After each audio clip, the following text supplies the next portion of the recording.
engine explodes during takeoff. The water injection system is switched off, and communication is lost. Now, this doomed plane faces the imminent threat of crashing into Athens or a hill. Will the captain be able to defy all odds and save over 400 lives on board? Stay tuned. It's 2 in the afternoon.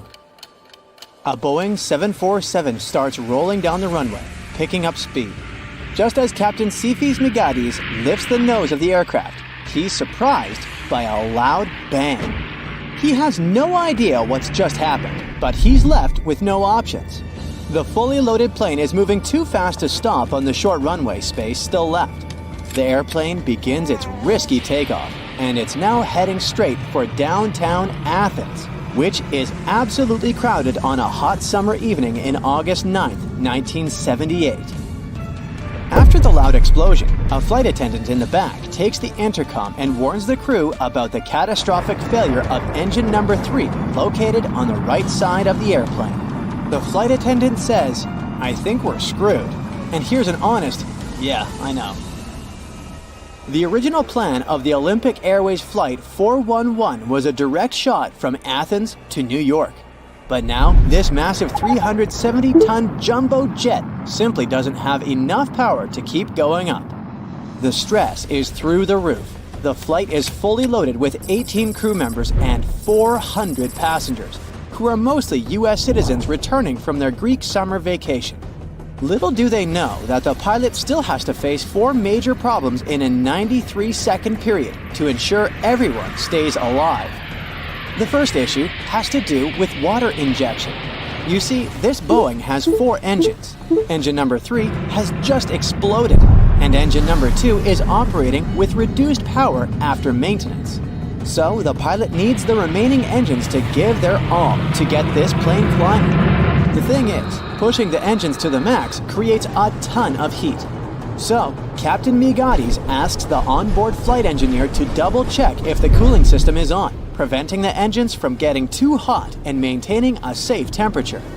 It's a bit tricky to explain what went wrong at this point, but experts think that in the heat of the moment, the flight engineer might have gotten a little mixed up. Instead of ensuring the water injection is on, he does the opposite and switches the system off just 9 seconds after takeoff. This mistake further reduces the power in the engines, limiting the plane's ability to climb by causing a loss of 4,500 pounds of thrust. So now, the plane finds itself in a seriously bad situation, barely cruising over the rooftops at below minimum speed. The second issue with this doomed aircraft involves the landing gear. The 55-year-old pilot had already had over 30 years of experience when he was assigned to command this flight. So he decides to make a bold move by telling his co-pilot to pull up the wheels at 35 feet above the runway. This move isn't just risky, it's straight up against Boeing rules in situations like this.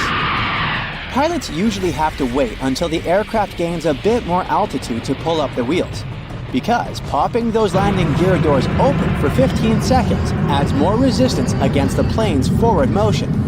In other words, it basically slows the plane down, and that's why the co-pilot hesitates for a second before agreeing to break the rule. Against all odds, the 411 flight stays in the air, but the problems are far from over. This leads us to the third issue. The plane is getting dangerously close to hitting one of the oldest capital cities in the world, Athens. The flight started from Ellinikon International Airport. This was the main airport for the Greek capital for decades, and it was known as one of the trickiest and riskiest airports in the world. Picture this: 2 short runways, side by side, squeezed between the Aegean Sea and large mountains. Even though there were 2 runways, they mostly used just one, the one pointing planes straight at the center of Athens. Because of that, pilots had to make an immediate left turn right after takeoff, changing the flight path over the sea. Now you might be wondering, why doesn't Megades just turn left already? Well, the speed of the 747 is way lower than it should be at this point. If he makes a turn, the plane might descend even more. upping the chances of crashing right into the city. So, the captain decides to keep climbing, following a straight path while he's figuring out Plan B.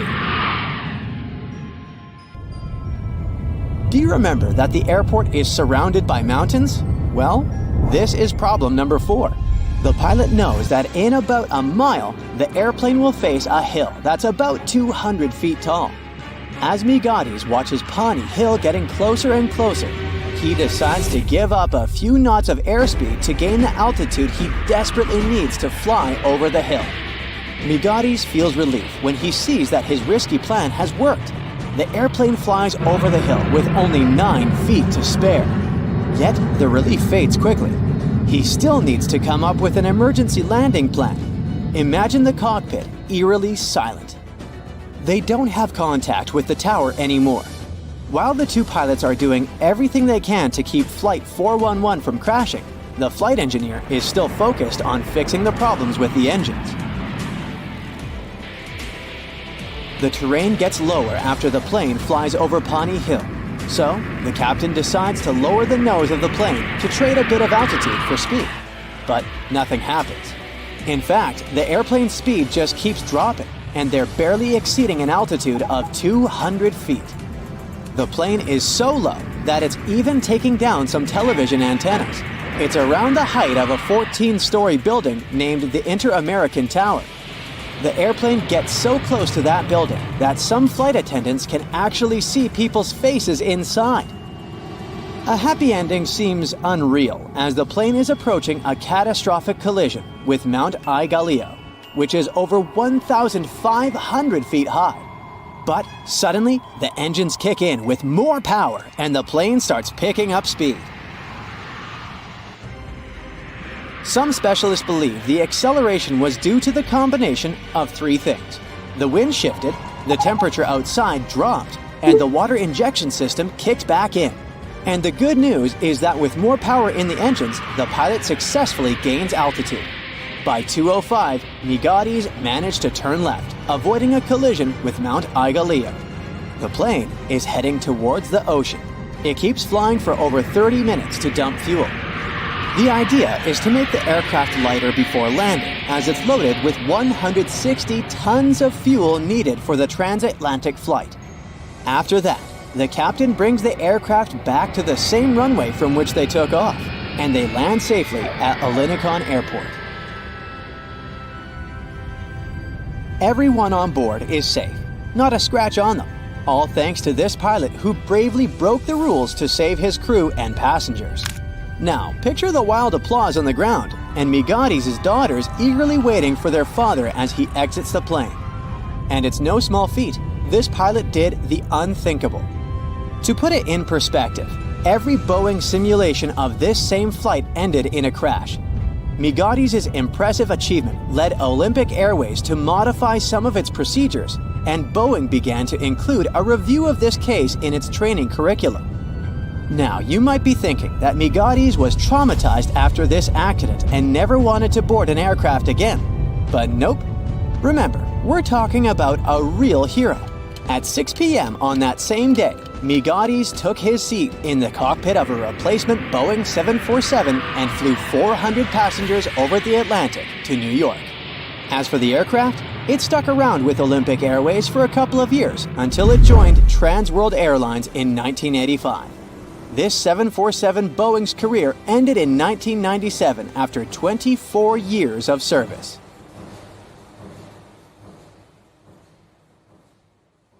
A plane with no identification marks is approaching the coast of Indonesia. It's not the most peaceful of times, and the flight operator is alarmed. 2 fighter jets take to the sky, about to take down the unidentified plane.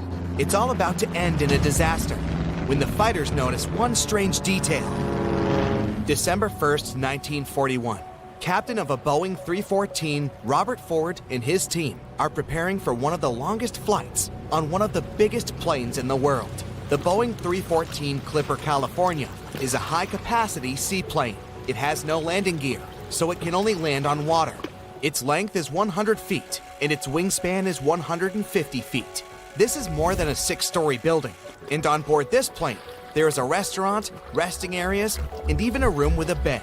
Despite its size, the Clipper California can stay in the air for more than 18 hours. Captain Ford doesn't suspect what is awaiting him ahead. He gets on the plane. Their flight is bound from San Francisco to Auckland, New Zealand. The first stop is Los Angeles. There's no problem with this. The next stop is Pearl Harbor. The flight is going fine. December 7th, 1941. It's been 3 days since the plane left Pearl Harbor. The last final step of the journey remains: flight to New Zealand. At this moment, Captain Ford receives an order to return the plane to the nearest Allied base. The way back is closed, so the plane continues to fly to Auckland. The Clipper lands safely at the Auckland airport and receives an order that seems impossible. Robert Ford and his team must paint over all the registration and identification marks on the plane and deliver it to LaGuardia, New York. Then, fly across the world. This is an uncharted route with a length of 23,000 miles. In the entire history of aviation at this time, no one has flown such a distance. The team doesn't have maps or modern navigation devices. They don't know the lands they will fly over. They don't know who they may meet on their way and at which airports they will land. They must maintain and repair the plane themselves, extract fuel, and plot the route. At the same time, they have almost no money. Immediately after receiving the order, the team goes to the Auckland Library. They study all the atlases and maps to create a detailed flight plan. First, they need to get to Australia, then fly to Africa along the coast of Asia, and then they should go to the US. The crew paint all over the signs on the plane and prepare for takeoff. Fortunately, before the start, one banker finds about their situation and gives them $500. The plane takes off. The team didn't notice they forgot to paint over the American flag. In a few days, it will save their lives. Before Australia, they fly to New Caledonia to evacuate a group of people from there and deliver them to Australia. The operation is successful. In Australia, the team needs to refuel the plane. They don't find special transport for Clipper services at that airport, so the crew themselves transport 800 cans of gasoline. And here's an important detail. The Boeing 314 doesn't use conventional fuel. It needs to be filled with special high-octane aviation gasoline. Early in the morning, the Clipper takes off and heads to Indonesia. The flight is going fine. They are approaching the airport. Meanwhile, the captain of the base where the Clipper is supposed to land notices an unidentified plane. He doesn't know who's flying it and from where. No one warned him about it. It may be an enemy plane. 2 fighter jets take to the sky. They are approaching the Clipper and don't see any identification marks on its body.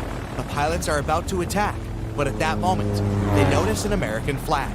If Robert Ford hadn't forgotten to paint it over, then everything would have ended badly for him and his crew. The fighters allow landing. The Clipper lands on the water. A boat floats towards it to meet the plane's crew, but stops. It turns out the plane landed on a place filled with sea mines, so the boat doesn't dare to sail there. The Clipper approaches the port and miraculously avoids contact with mines. Robert Ford and the crew of the plane are well met. They are going too quickly to rest and hit the road.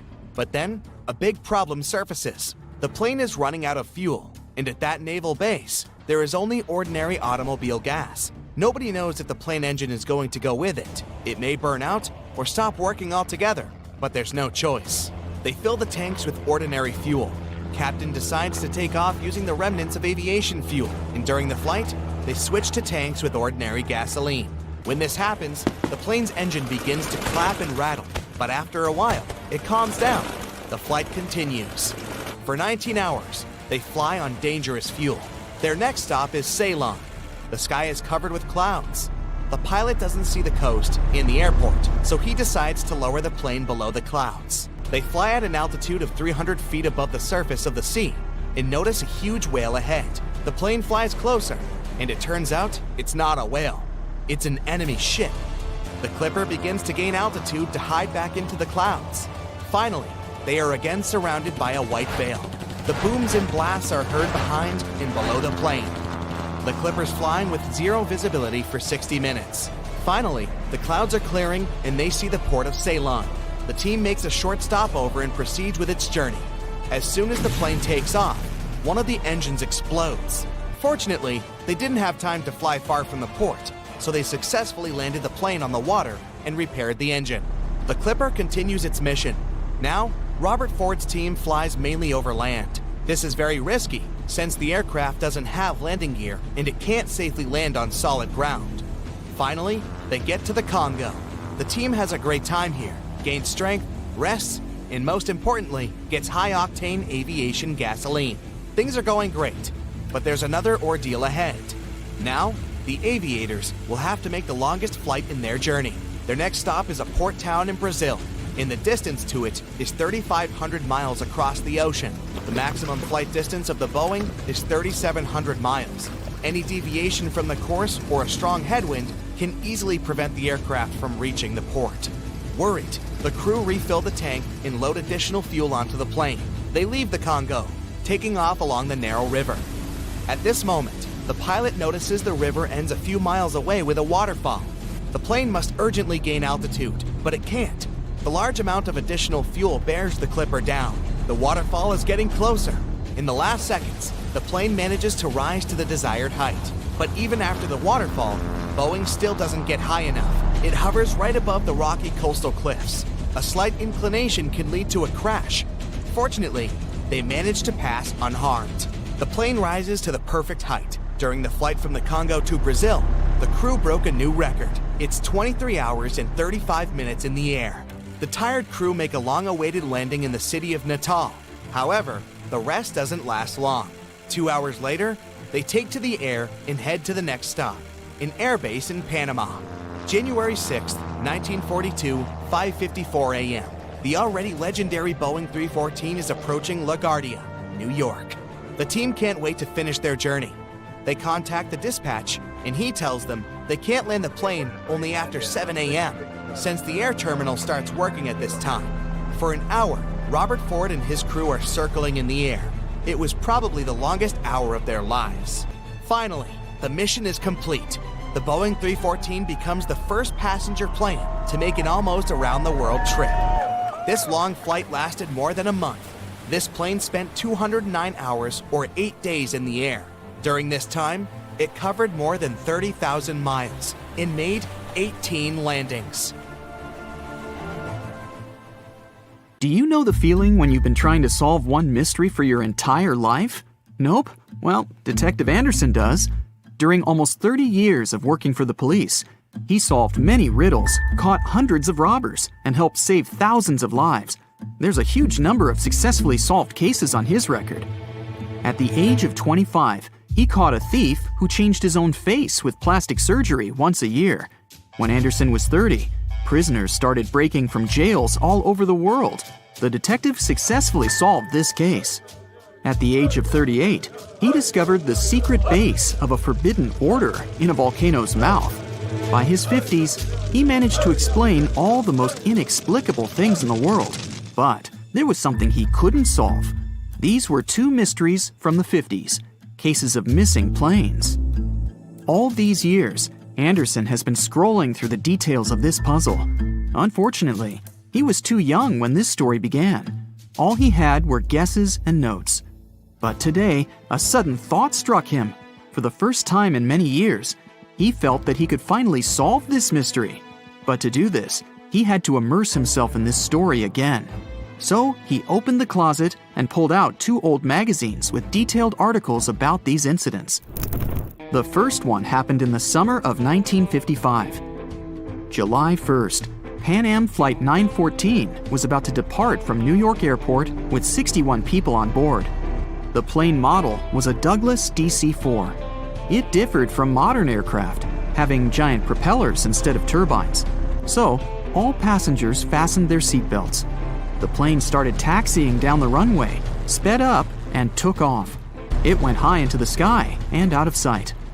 Its destination was Florida. The flight time would be 3 hours. Dispatching services were watching the plane on their radar when suddenly, Pan Am 914 disappeared. The operator tried to contact the pilot, but received no response. New York reported this to Florida. They said they couldn't see the plane either. Usually, pilots notify via radio if a plane crashes or gets into a storm. But this time, just nothing. After several unsuccessful attempts to establish the connection, they deployed large-scale search operations. Communication with the plane was interrupted when it was flying over the Atlantic Ocean. Therefore, the air company had to admit the aircraft crashed into the water. But this version had no proof. When planes fall that way, rescuers find floating debris. Some parts of the cabin or luggage always get to the surface. This time, rescuers found nothing. The plane didn't transmit any distress signals and didn't leave any traces of the crash. It seemed like it just disappeared into thin air. People forgot about this disaster for 37 years, and then something bizarre happened. 1992, Venezuela, Caracas Airport. The control tower received a signal about an unknown aircraft approaching them. It was weird because it wasn't supposed to be there. There were no flights scheduled for that time. The plane was landing. The dispatcher and the rest of the airport staff understood that something was wrong here. The plane looked old, with huge propellers instead of turbines. After landing, the pilot contacted the airport. Where are we? The dispatcher asked him to identify himself. A few seconds later, he received an answer. We are Pan Am Flight 914, departed from New York to Florida, with a crew of 4 people and 57 passengers on board. The dispatcher didn't know what to do next. He and the airport staff understood what kind of plane they were looking at. What was this plane doing 37 years later, and almost 1,240 miles away from its destination? After a few seconds, the startled dispatcher turned on the microphone and said, It is September 9th, 1992. You know that? A long pause followed. Then, the pilot responded in a panic. Oh no. Jimmy, where are we? No! Stay away! Let's go now! The airport staff saw the pilot waving his hands in horror through the glass. Then, he started the engines and took the plane to the runway. Pan Am 914 increased its speed and took off. The dispatcher tried to stop him, but the pilot didn't respond. The plane disappeared into the sky, and no one else had heard of it since that day. Detective Anderson finished reading the article. He frowned and looked out the window. Raindrops were hitting the glass. The storm outside perfectly depicted what was happening in his mind at that moment. He seemed to know what had happened to that plane. All the clues were there, lying right in front of his eyes. But to know for sure, Anderson had to move on to the next case. It was another article, dated 1989. It happened in 1954. Santiago Airlines Flight 513 took off from West Germany Airport. The plane was due to land in Brazil in 18 hours. There were 88 passengers and 4 crew members on board. The plane hid behind the clouds and disappeared from all radar. Air traffic controllers were trying to contact the pilots, but didn't receive a response. 18 hours later, they called the airport in Brazil. Those dispatchers couldn't confirm this plane's landing and couldn't contact the pilots either. The search operation lasted for several months, but they found nothing. Just like in the Pan Am 914 case, the plane disappeared from radar while flying over the Atlantic Ocean. 2 years later, the search operation ended, and Santiago Airlines ceased its activities. October 12, 1989. Airport controllers in Brazil noticed a passenger plane that suddenly appeared on their radar. It didn't answer the airport staff's questions and just circled over the airbase. After a few minutes, the plane landed and nothing. No one opened the ramp. Passengers didn't get out. Pilots didn't respond. The aircraft was in perfect condition. One of the dispatchers realized that this was the missing Santiago Airlines Flight 513 that had been considered lost for 35 years. Airport staff approached the plane and opened the doors. What they saw there terrified them. The police, customs staff, doctors, detectives, and other airport staff members gathered around the plane. No one knew what to do next. There was no living person on board who could tell the truth. The plane disappeared in 1954 and appeared 35 years later in perfect condition without any damage. So far, no one has figured out what happened. Detective Anderson noticed the stories were very similar. Pan Am 914 disappeared in 1955. Santiago Airlines 513 vanished in 1954. The difference was almost a year. Anderson scratched his head and noticed another little detail. Both planes went missing from the radar the moment they were flying over the Atlantic Ocean. There are many myths about phantom ships and mysterious phenomena connected with the Bermuda Triangle. Detective Anderson knew these tales, but these two missing planes puzzled him.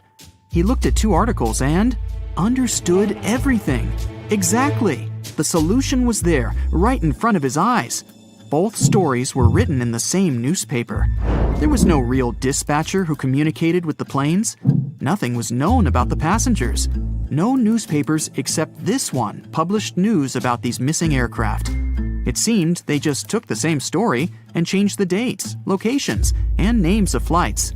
Yes, the case was solved. It was all fake. The rain stopped. Detective Anderson looked out the window and heard the sound of a passing train. He remembered another weird and fake story, a story about a phantom train. It took place in Italy in 1911. 100 passengers boarded the train of the Zanetti Railway Company. It went through the picturesque mountainous area, got into a mountain tunnel, and disappeared. No one else had seen the train since then. All the passengers were lost, but not for long. They appeared in the past. There were records dated 1845. One unknown doctor from Mexico City wrote about 100 Italians who appeared in the city from nowhere. They were all dressed strangely and talked about one mysterious train. This was a completely made-up story. There was no proof or records about this train and the people who got into the past. A loud sound interrupted his thoughts. Detective Anderson picked up the phone. He was silently listening to the person on the other end of the line. A minute later, he answered, "Yes." The detective put the phone down. It was a new mystery for him. In the Sahara Desert, the locals noticed a huge ship lost in the South Pacific 27 years ago. There was no crew on board, no cargo, and no flags. No one knew how it appeared among the sand, but wet mud formed around it because of moisture. It seemed like the ship had just teleported there from the water. Perfect! No fakes this time. Detective Anderson put on his hat and left the office. But this story is for another video. The plane had been in the air for a mere 25 seconds when the pilots noticed weird noises and bizarre vibrations. They tried several ways to improve the situation, but nothing worked. The engine surges continued, and just over a minute into the flight, when the plane reached 3,000 feet, both engines failed. First the right one, 2 seconds later the left one. The pilots decided to return to the airport they had just left. At the same time, they tried to restart the engines. Nothing seemed to work. The flight crew made a decision to pitch the plane down and then level it off. Perhaps it could help them gain some speed for the glide. But soon, they realized they wouldn't make it to the airport. Was the plane going to crash? That's when the miracle at Gautura occurred.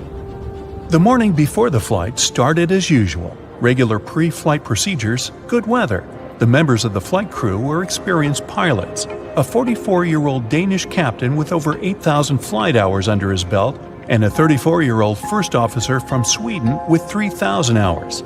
So, what could go wrong? The plane itself was almost brand new. It was a McDonnell Douglas MD-81 nicknamed Dana Viking. It made its first flight on March 16, 1991. By that fateful day, the aircraft had been in service for a mere 9 months. There were 122 passengers and 7 crew members on board. Flight 751 Scandinavian Airlines was a scheduled flight from Stockholm, Sweden to Warsaw, Poland. On the way, the plane was supposed to make a stop in Copenhagen, Denmark. The aircraft took off from Stockholm according to its schedule at 8:47 a.m. local time. But by that point, the people inside had already been doomed, all because of a terrible sequence of events before the departure. It started the night before. The plane arrived at Stockholm Airport after a flight from Zurich. It was 10:09 p.m. The aircraft spent the night at the gate outside. It was cold. The temperatures dropped to 34 degrees Fahrenheit, just above freezing. What made the situation even worse was that almost 6,000 pounds of freezing cold fuel, chilled during the night, still remained in the tanks located in the wings. The fuel was so cold because the plane had been flying at the cruising altitude, where the air temperature outside the cabin varied from -61 to -80 degrees. The flight from Zurich lasted around 1 hour and 40 minutes. Soon after midnight, a flight technician came to check on the aircraft. The man had to remove some slush from the landing gear, otherwise he wouldn't be able to examine it. At around 2 a.m., when he was leaving, he noticed some ice covering the upper part of the wings. By the morning, the situation had become even dire. A layer of clear, almost invisible ice had formed on the tops of the wings. The plane had to leave the gate at around 8:30 a.m. An hour before the departure, the mechanic responsible for the plane noticed that some ice covered the underside of the wings. He decided to make sure there was no ice on the tops of the wings. He climbed a ladder and put one knee on the wing. Then he bent forward to touch the front part of the wing. There was no ice, just some slush. The mechanic decided to make sure everything was fine with the air inlet of one of the engines. He didn't find anything abnormal. Soon after that, the personnel used more than 220 gallons of de-icing fuel to remove ice from the plane. The mechanic consulted with the captain of the aircraft and ordered the staff to de-ice the underside of the wings as well. After all, he had seen some ice there. But no one thought to double-check if there was clear ice on the tops of the wings. After they had finished the procedure, the mechanic reported to the captain, "We're done here. De-icing finished. There was a lot of snow and ice, but everything's clear now." The captain thanked the mechanic and carried on with the pre-flight procedures. The plane taxied to the runway. Its engine's anti-ice systems were switched on and didn't show any malfunction. But several passengers later claimed they had seen ice sliding off the upper side of the wings while the plane had been taking off. And still, the plane left the ground and headed for Stockholm as usual. But shortly after the takeoff, several pieces of the overlooked ice broke off. At full speed, they slammed into the fans of the engines near the tail on both sides of the plane, ruining the blades. It led to a series of surges, and the rest is history. Meanwhile, somewhere in the cabin, Scandinavian Airlines flight captain Per Holmberg, who was on board as a passenger, noticed something was amiss. At first, he informed the flight attendant sitting in the rear jump seat that the right engine was surging. She tried to contact the flight crew, unsuccessfully. Then, the ununiformed captain rushed to the cockpit and asked if he could help the pilots. The first officer gave him the emergency checklist, and the captain asked him to start the auxiliary power unit, a small gas turbine in the tail of the plane. Holmberg's advice and help were invaluable, but was it enough to save the plane and the people inside? When the plane emerged from the cloud cover at an altitude of 890 feet, the pilots realized they wouldn't have enough time to make it back to the airport.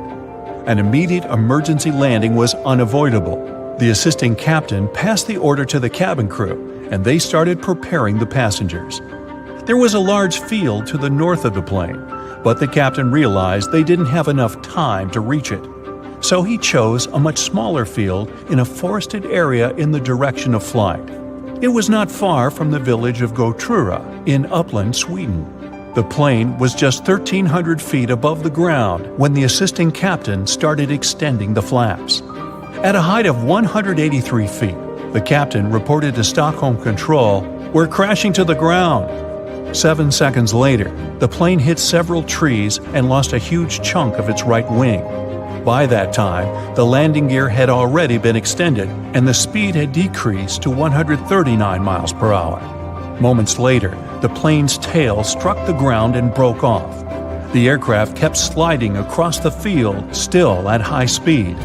It traveled 360 feet, with its main landing gear leaving marks on the field. At one point, the plane lost the main and nose landing gear. Its fuselage broke into 3 parts. Miraculously, there was no fire. If you look at the pictures from the crash site, the plane torn into pieces, with its parts scattered across the field, it's hard to believe that all 129 people on board the plane survived. It seems like a miracle, but it was also thanks to the flight attendant's quick reaction and the correct instructions they gave the passengers.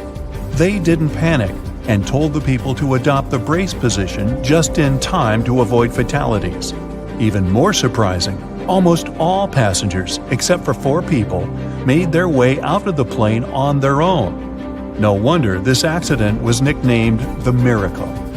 The aircraft, though, wasn't as lucky. The 9-month-old plane was damaged so badly that it was an immediate write-off. Everyone praised the actions of the flight crew. The landing was incredibly skilled, especially in such a fast-developing, very dangerous situation. The captain himself admitted that few pilots were ever forced to put to the test the skills they got during training, at least not to this degree.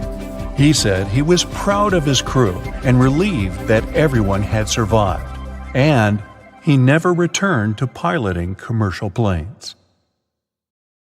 Pan American Flight 6 was finishing an around-the-world trip with several stops on its way.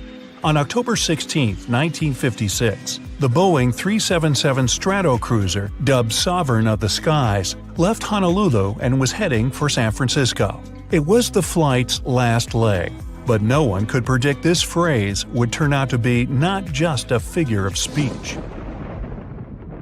The plane had to start its journey at 7:30 p.m., but some maintenance issues delayed boarding for almost an hour. The passengers were getting a bit impatient. The plane finally took off at 8:26 p.m. and soon reached the altitude of 13,000 feet. For some time, the aircraft was experiencing turbulence, which made it impossible to serve dinner. Several hours later, the lights were dimmed and the passengers stretched across empty seats preparing to have a peaceful sleep. Little did they know that sleep was the last thing they were going to get that night. At about 1 a.m., the cockpit crew got permission to climb to 21,000 feet, but once the aircraft reached the needed height, a terrible thing happened. At 1:20 a.m., one of the plane's engines started to overspeed. George Hacker, the first officer flying the plane, tried to deal with this problem by slowing the plane down. It didn't work out.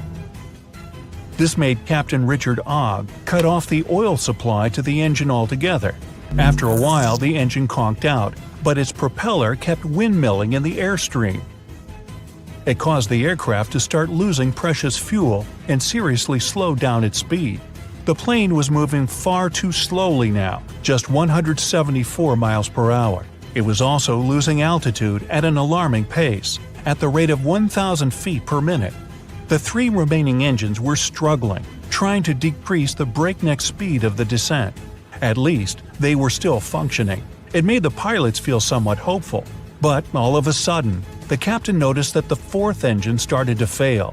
It was producing just a bit of power, even though it was working at full throttle. At 2:45 a.m., the unavoidable happened. The 4th engine started to backfire, and the pilots had to shut it down. Now the plane had only 2 working engines and was moving more and more slowly. The crew calculated how much fuel the aircraft was consuming, and a heavy silence filled the cockpit. The pilots had nothing to do but face the awful truth. The plane didn't have enough fuel to reach San Francisco. Neither could it return to Honolulu. Captain Ogg sent a radio message to the U.S. Coast Guard. Pan Am 90943, Flight 6, declares an emergency over the Pacific. At that time, a Coast Guard cutter was always on patrol between Hawaii and the California coast. Such ships passed on radio messages to the nearest airplanes and provided them with weather information. They were usually placed near the points of no return. Those were the areas where a plane would have already burned so much fuel that it wouldn't have a chance to turn back if something went wrong. That night, the Coast Guard cutter was the 255-foot Pontchartrain, and William Earl was the commander. The plane headed toward the ship and leveled off at an altitude of 2,000 feet. Then it started to fly above the ship in 8-mile circles, waiting for daylight. It was crucial to see the surroundings because the pilots had to keep the aircraft's wings level with the ocean, and it would be impossible in the dark. During the day, it would also be easier to rescue all the passengers. The captain's decision to ditch the plane carrying 24 passengers and 7 crew members wasn't an easy or hurried one. He had to weigh numerous factors. Should I get rid of the fuel to make the plane lighter? Should I land now or wait until daylight and better visibility? But one thing was crystal clear. Having lost 2 engines, the plane was burning the fuel too fast. There was no other solution but to ditch into the ocean. As the Stratocruiser was circling the Coast Guard cutter, it managed to climb from 2,000 to 5,000 feet. It caused the plane to consume more fuel and become lighter, which was a good thing. The lighter the aircraft, the longer it would float on the surface. Plus, it lowered the risk of fire after a crash landing. The captain knew about an accident that had happened with another Pan Am Stratocruiser. That time, the plane's tail broke off. That's why Captain Ogg asked the passengers in the back to move toward the front part of the plane. Those who were sitting by the engines had to relocate too. Flight attendants removed all loose objects in the cabin and explained to the passengers what to expect. Since the problem started, the crew members had been doing their best to calm down the terrified people. When the passengers found out the plane was going to circle and wasn't landing in the dark, they were hugely relieved. Another comforting thought was that the Coast Guard cutter was out there, ready to provide them with as much help as possible. Luckily, the weather was good, and the ocean was very calm. At 5:40 a.m., Captain Ogg informed the cutter he was ready to ditch. The ship left a thick foam path in the water to help the pilots understand their height above the surface more clearly. At 6:15 a.m., the plane touched down. It was still moving at a speed of 105 miles per hour. It had already traveled several hundred feet along the surface and started to slow down when the worst possible thing happened.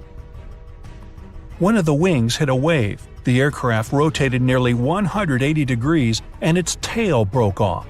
After that, in a matter of seconds, the plane's nose went under the water. One of those who had been on board the plane said later that all he could see at that terrifying moment was water. It seemed to be everywhere. But after less than a minute, it started to recede. The front of the plane resurfaced. People on the Pontchartrain were staring at the disaster unfolding in front of their eyes, feeling numb. They were devastated. No one could possibly survive such a crash landing. But they were very, very wrong. All 31 people on board the plane were alive. Even more astonishingly, there had been just a couple of minor injuries. Once those on board the Pontchartrain realized the passengers and crew had survived, several rescue boats rushed toward the wreckage. Meanwhile, the captain and those passengers who had been assigned to help with the evacuation quickly deployed 3 life rafts. But when people started to climb on one of them, it became obvious the raft hadn't inflated properly. It started to sink. Luckily, the rescue boats were on time. They promptly transferred the passengers from the damaged raft to the cutter. At 6:35 a.m., the last piece of the wreckage vanished in the waves. By that time, all the people from the aircraft had already got to the safety of the Coast Guard ship. They stayed in the cutter's officers' quarters and reached San Francisco several days later. Pan American Flight 6 crash landing was the first accident when an airliner ditched into the ocean but managed to keep everyone on board safe. And the whole blood-curdling event was captured on camera. Life rafts bobbing by the plane's side, survivors being transferred to the rescue boats, the plane rapidly sinking and disappearing among waves. Sometime later, all the crew members got awards for tackling the emergency and keeping the passengers safe. Captain Richard Ogg was the first person to receive the Civilian Airmanship Award presented for the most outstanding skills and heroism. Her name is Lillian Boyer. Wait a minute, why is she standing on the wing of an airplane? Well, from 1921, Lillian made a living doing completely crazy mid-air stunts on planes. She really knew how to put on a good show, and she became famous all over the United States. But Lillian started her unusual career completely by accident. She was a regular 21-year-old waitress at a Chicago restaurant. That changed when 2 pilots named Elmer Partridge and Johnny Metzger became frequent customers there. One day, they offered Lillian a ride in their old biplane, a Curtiss JN-4D Jenny. She agreed, and they headed over to the local airport. Soon Lillian was in the air. It was the first flight of her life, and she was incredibly excited. Flying didn't scare her at all. In fact, with a strong wind blowing in her face and the noise of the engine ringing in her ears, Lillian realized that planes were her calling. 4 days later, Partridge asked her if she wanted to take another flight. This time, Lillian decided to do something bold. When the plane was flying at 65 miles an hour, she got out of her seat and stood on the wing. But even then, she wanted more. So she walked all the way to the edge. The whole time, Partridge was screaming at her to sit down because he thought she was going to jump. She could barely hear his voice because of the engine noise. But Lillian wasn't scared at all. She actually enjoyed it. When the pilot saw what she could do, he introduced her to Billy Brock. He worked at the Chattanooga airport and was looking for someone who could do tricks on the wing of a plane. They shook hands and soon got started on Lillian's training. Lillian quit her restaurant job and started training full-time. For 5 months, she practiced doing stunts in a barn at Chattanooga. She used a model plane which had soft mattresses placed underneath it for safety. She did gymnastics with an instructor, as well as running and other sports, and she changed her eating habits. Soon, she was ready for a real flight. And she proved she was the best. Lillian was the first female stunt person to perform tricks like hanging from a plane using one hand or hanging by her knees or ankles. Her bravery amazed people, and she quickly became very popular. She and Brock started doing air shows at various fairs and festivals, and she turned into a real star. When they came to town, the crowd always recognized them. There was always a car waiting for Lillian, and she had a lot of passionate fans. Lillian was the only woman at the time who could perform one very risky stunt. She would get out of the cockpit holding a thin wire, which had a mouthpiece at the end of it. She would do a few tricks on the edge of the wing and then hang under the plane holding on by only her teeth. The spectators couldn't see the wire from hundreds of feet below, so it looked both pretty shocking and amazing. The crowd would erupt into screams when Lillian performed this trick. Then Brock would lower a special ladder and she'd grab it and go back to her seat. But there were also accidents. These reminded Lillian and Brock that they were engaged in a very dangerous business and that they had to be as careful as possible.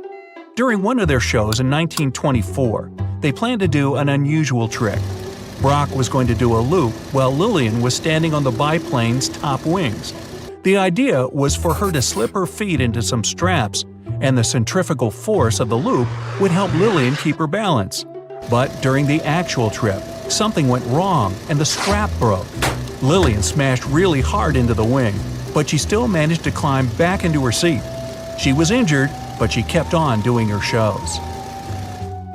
When she was performing in Trenton, New Jersey, in October 1925, Lillian had another 3 accidents during some parachute jumps.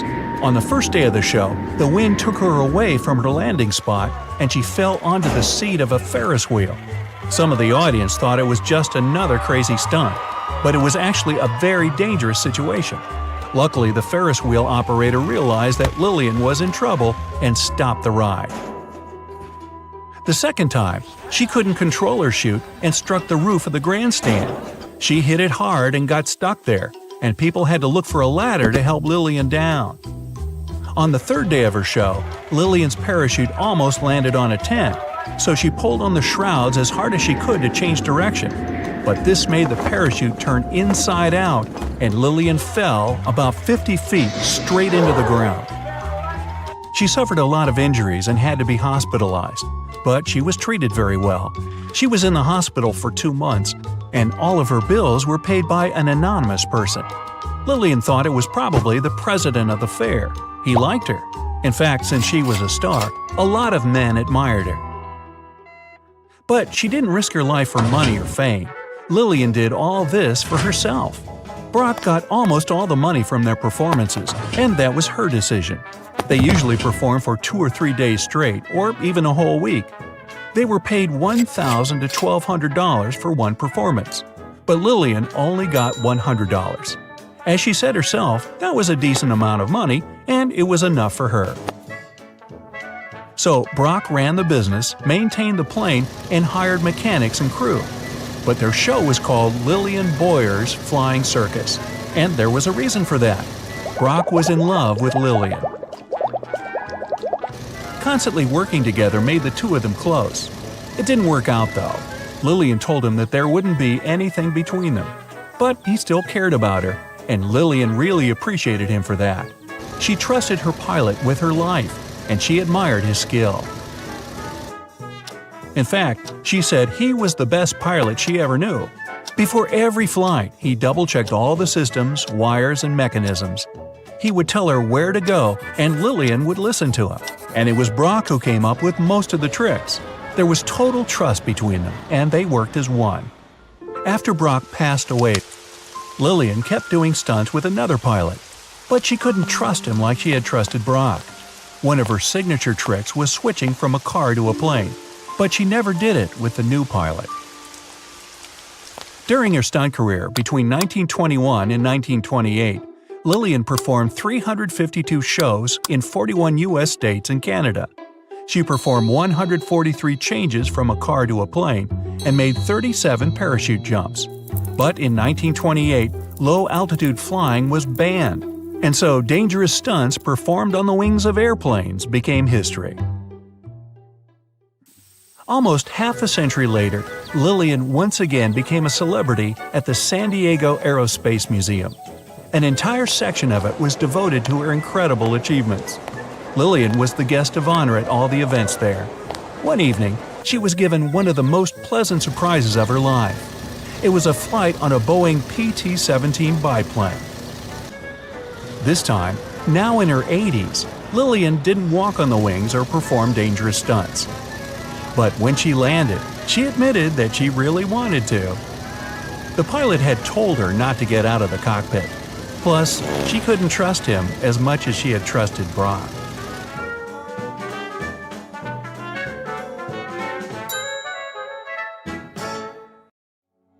The airplane involved was a Beechcraft Bonanza single-engine aircraft. On board, pilot Bruce Gurnon had two passengers, his father and business partner. They took off from Andros Island in the Bahamas and headed northwest for the Florida coast. It was December 4, 1970. If you draw up a map, trace a line connecting the island of Bermuda, Puerto Rico, Miami, and back to Bermuda, what do you get? Yes, it's a triangle, a sinister polygon known for mysteriously swallowing over 2,000 ships and 200 aircraft over the centuries. Bruce Gurnon's plane was within its hungry grasp. But this was a typical flight Bruce had made dozens of times before.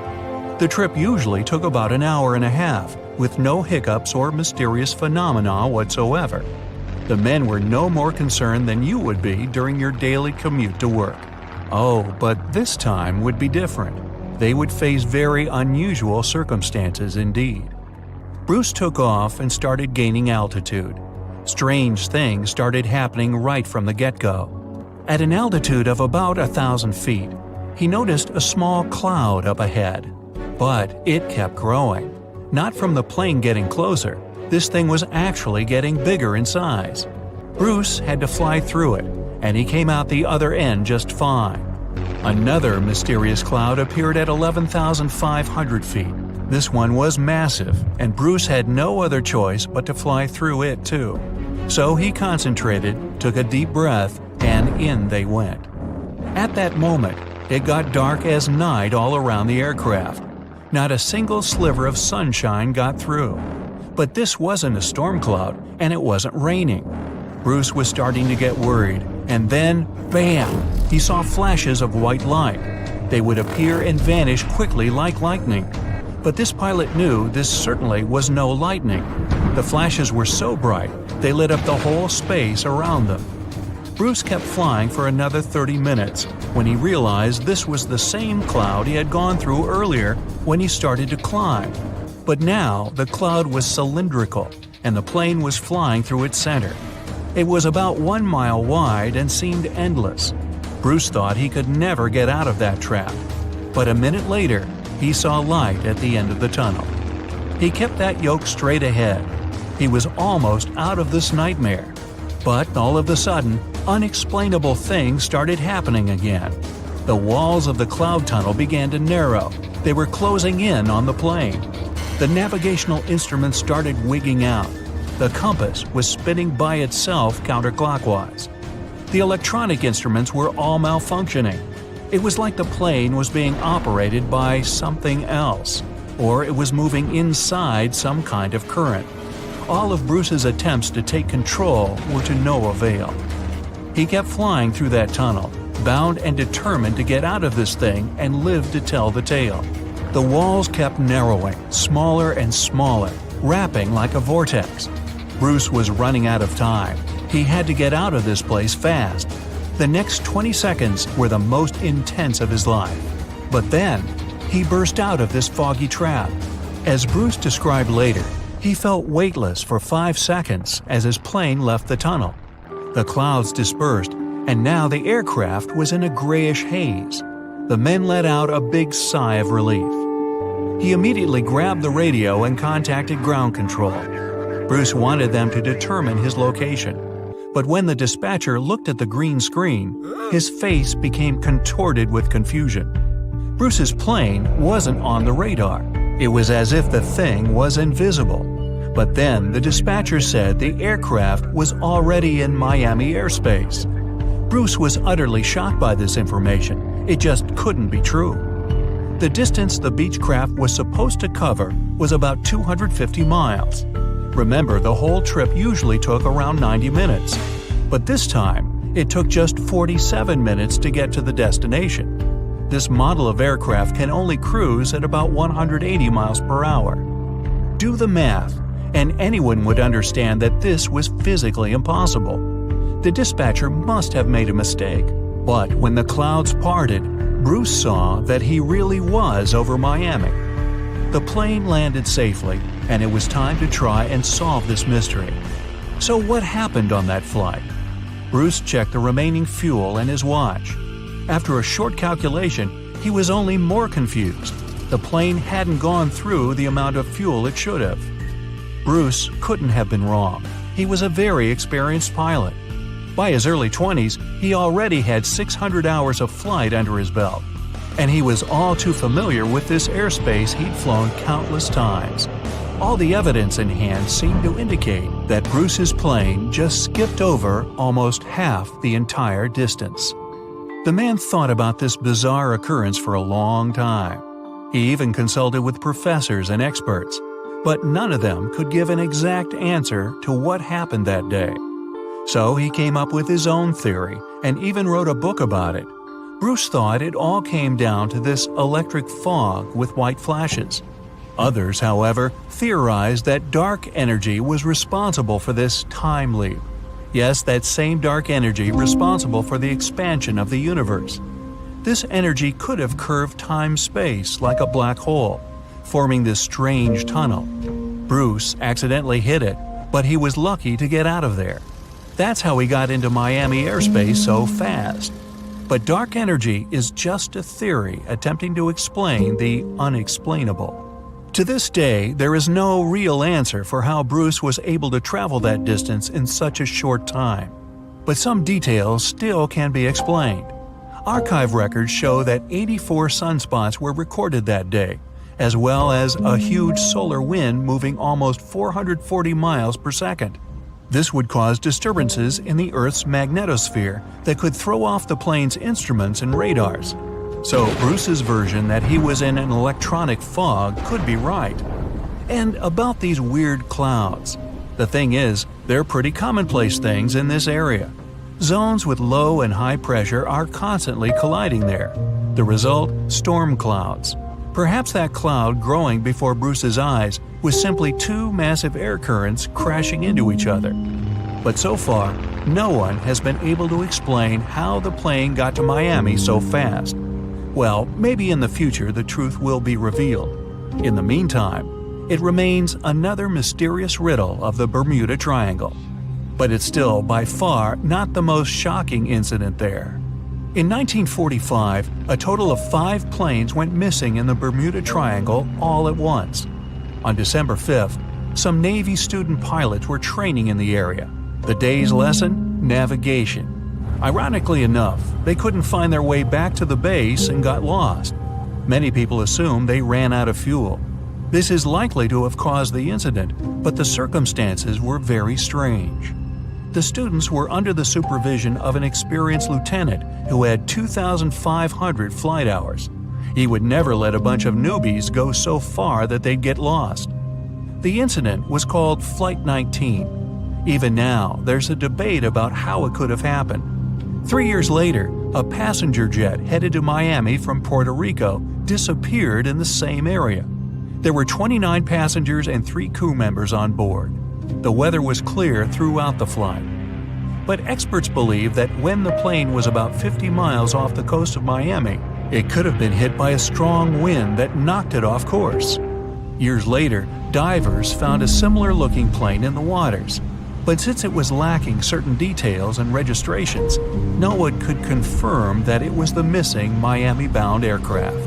The next month, in January 1948, another plane went missing in Bermuda. 25 passengers and 6 crew members just vanished somewhere between Azores and Bermuda. The mystery of this plane's disappearance, along with countless others, remains unsolved.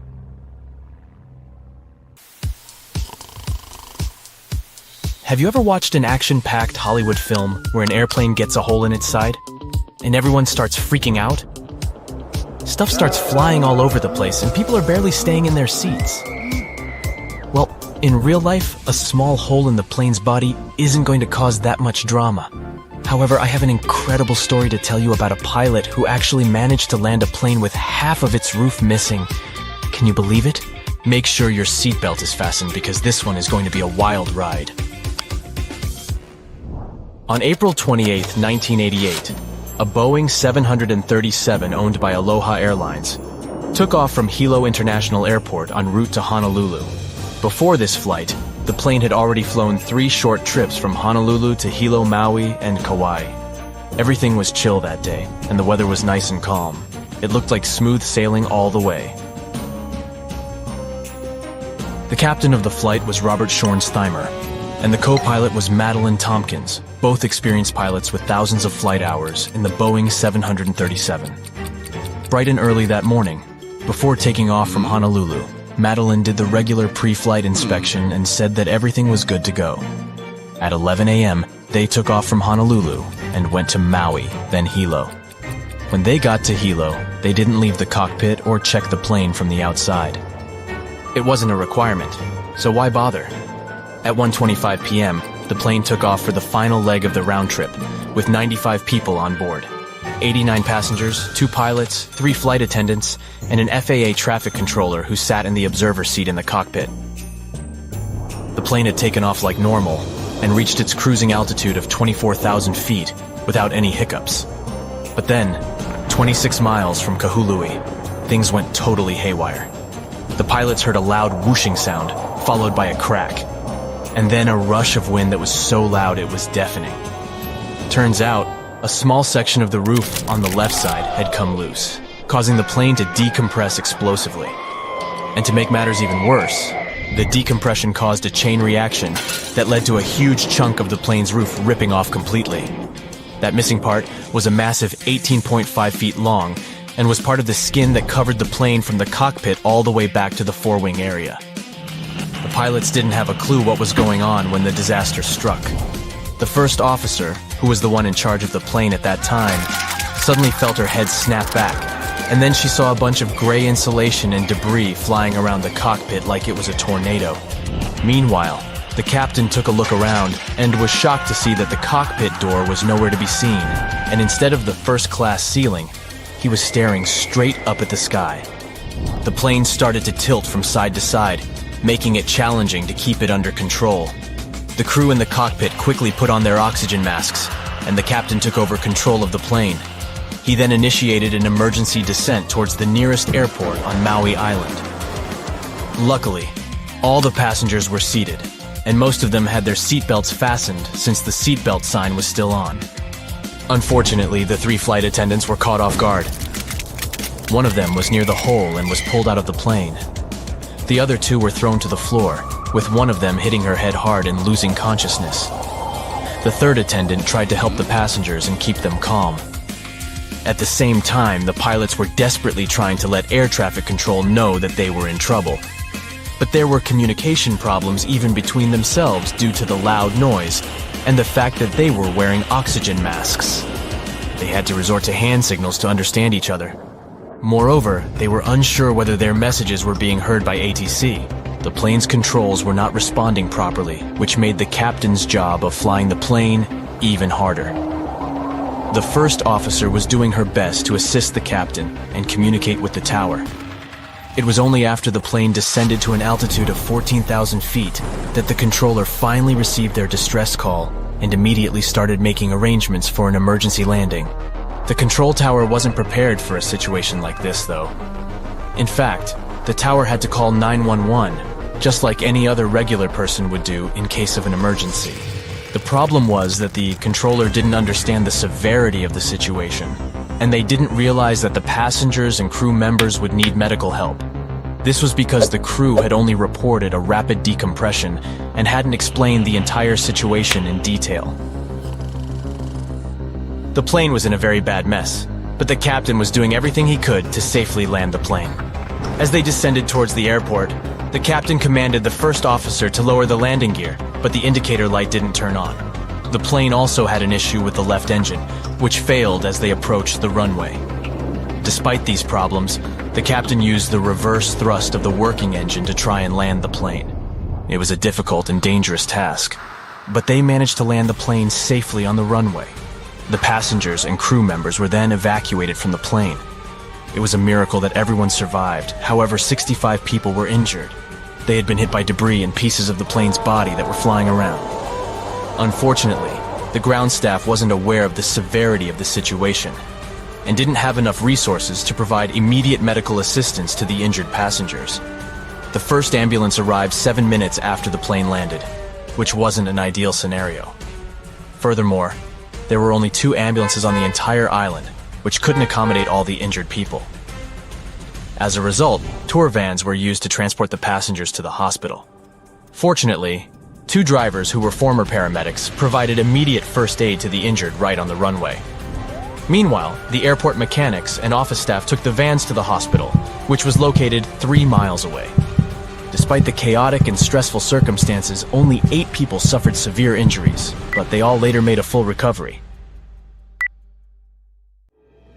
The plane was in really bad shape though, and it was no wonder it couldn't handle the stress of the decompression incident. Despite its age not being a problem, it had experienced a whole lot of takeoffs and landings, which took a toll on its integrity. The salty and humid environment it operated in only added to the damage. You see, planes are designed to withstand a certain number of flight cycles, and this plane had exceeded that number by a long shot. The majority of its flights were short domestic ones, which meant it had to take off and land way more times than it was designed for. This is what ultimately led to the roof coming off during the flight. The poor condition of the plane meant that it was beyond repair and had to be dismantled right there at the airport. What's interesting is that in an interview after the accident, one passenger recalled that she had noticed a crack in the plane's fuselage while she was boarding. She didn't tell the flight crew about it because she didn't think it was worth it, so they didn't know to check it. It's important to remember that these types of accidents are very rare nowadays. Major airlines and airports take numerous steps to ensure safety, and according to Harvard University, the chances of being in an airplane accident are about 1 in 1.2 million. That's a tiny percentage, and I don't know about you, but I find that very comforting. And even if something did happen, such as the roof of the plane coming off, it's reassuring to know that the pilots are trained to handle emergencies and can still land the plane safely.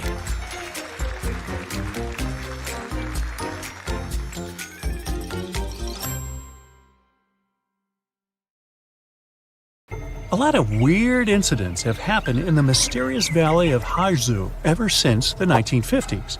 People even started comparing it to the infamous Bermuda Triangle. But are they really that similar?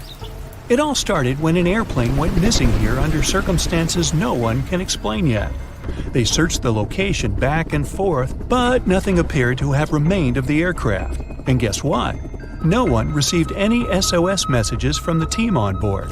And to top it off, the same year, a considerable number of tourists and local residents were lost here in the valley, never to be seen again.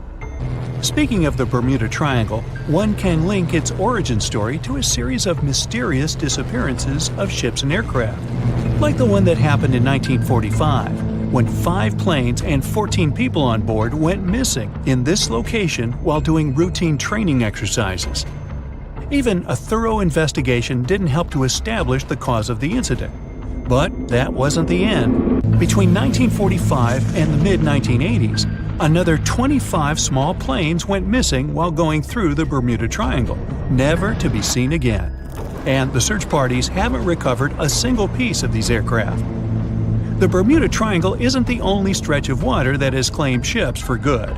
In the Pacific Ocean, near Japan, there's a tricky portion of water that has earned the nickname the Devil's Sea. The best known out of all of these disappearances is that of a fishery patrol vessel that went missing in 1953. On board were 31 crew members and scientists who were looking to investigate a recently formed volcanic island. What happened to the ship and all the people on board? We'll never know, I guess, since they never found the ship or the crew members, and there was literally no trace of them left behind. Back in 1911, a standard train was scheduled to depart from a railway station in Rome, hoping to reach the city of Milan. Needless to say, none of the 106 passengers ever made it to the destination, and no one has ever seen them again. What happened to these people and to their train?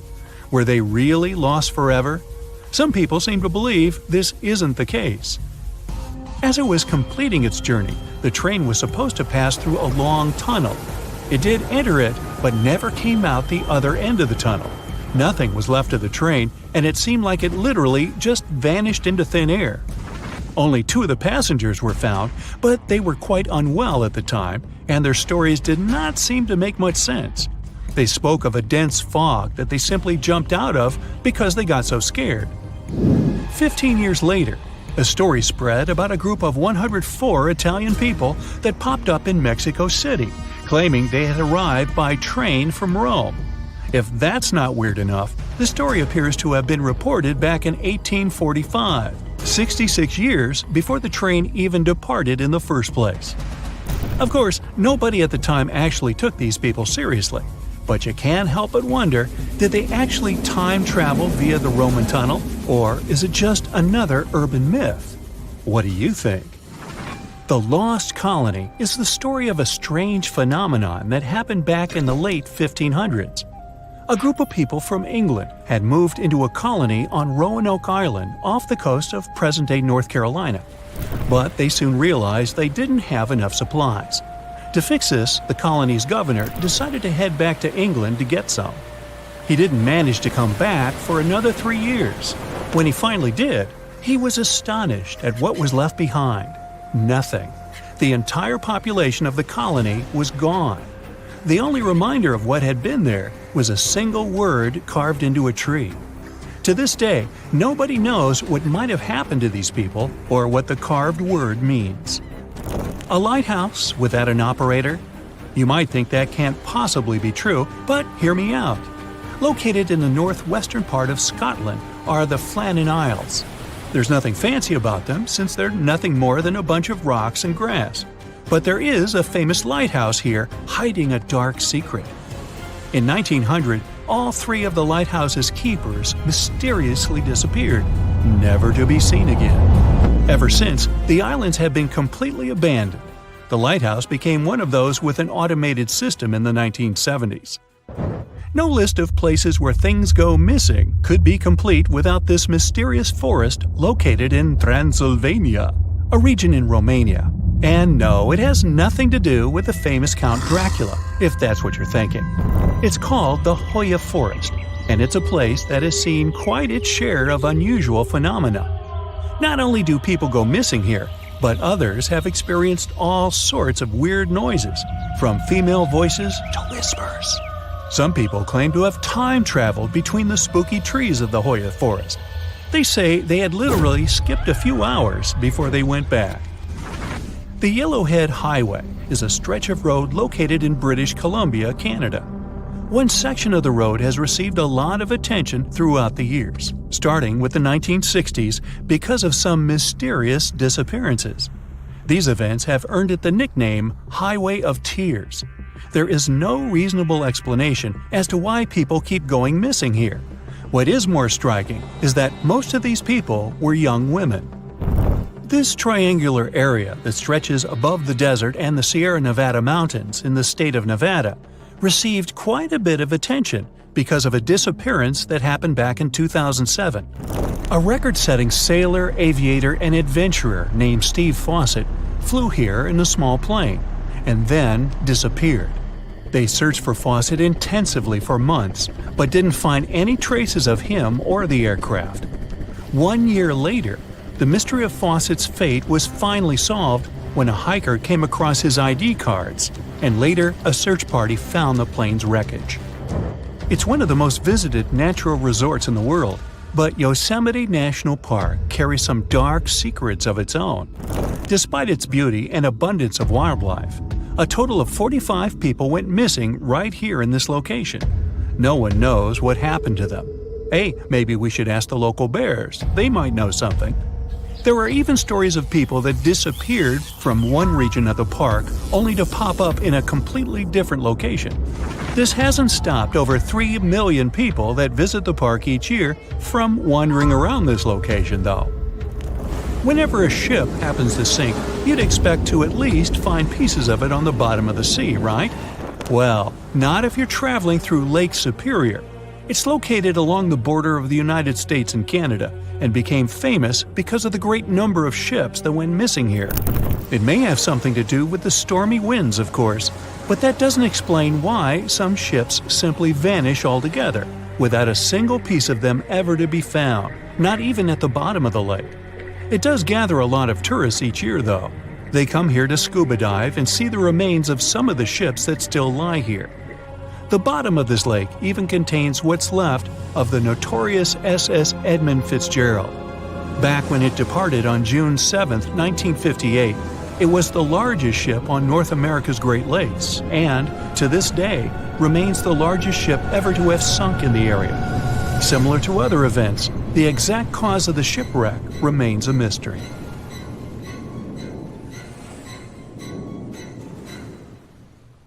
It was Friday, February 19, 1937. A Stinson airplane was traveling from Brisbane's Archfield Aerodrome to Sydney. There were 7 people on board, 5 passengers and 2 pilots. Along the way, the plane was meant to pick up some passengers in Lismore, but it never arrived. The official search centered around Newcastle and the Hawkesbury River, hundreds of miles south, where some people said they saw or heard the plane. The authorities took a statement from the postmaster in Hawkesbury. He said he'd heard the plane pass overhead just after 5 in the evening on the day it disappeared. Since he knew a lot about the aircraft, the authorities were convinced by his statement. But others believed something else. People who lived in the McPherson Ranges, on the border between Queensland and New South Wales, heard the aircraft going overhead at the same time it always did. People in the area knew about the flight from Brisbane. Some of them saw the blue and red Stinson plane vanishing into the clouds. After days of searching, nothing was found. At this point, a bushman called Bernard O'Reilly decided to take matter into his own hands. He lived in that high area of the country and remembered that there had been a powerful storm on the night of the disappearance. A big cyclone going over the mountains had made it impossible for the locals to do any work. On Saturday, February 27th, O'Reilly decided to go and find the missing aircraft and find out what had happened. The day before, he had gathered all the evidence on where the plane could be. O'Reilly got his ruler out and drew a line across a map to the last known place where the plane had been heard. He saw that the line crossed 4 high points. He was sure that the aircraft had never got beyond the nearby mountain range. He packed some food, climbed onto his horse, and set out. He rode to Mount Bithingable, then set his horse home. He continued on foot through the dense rainforest. He could barely see.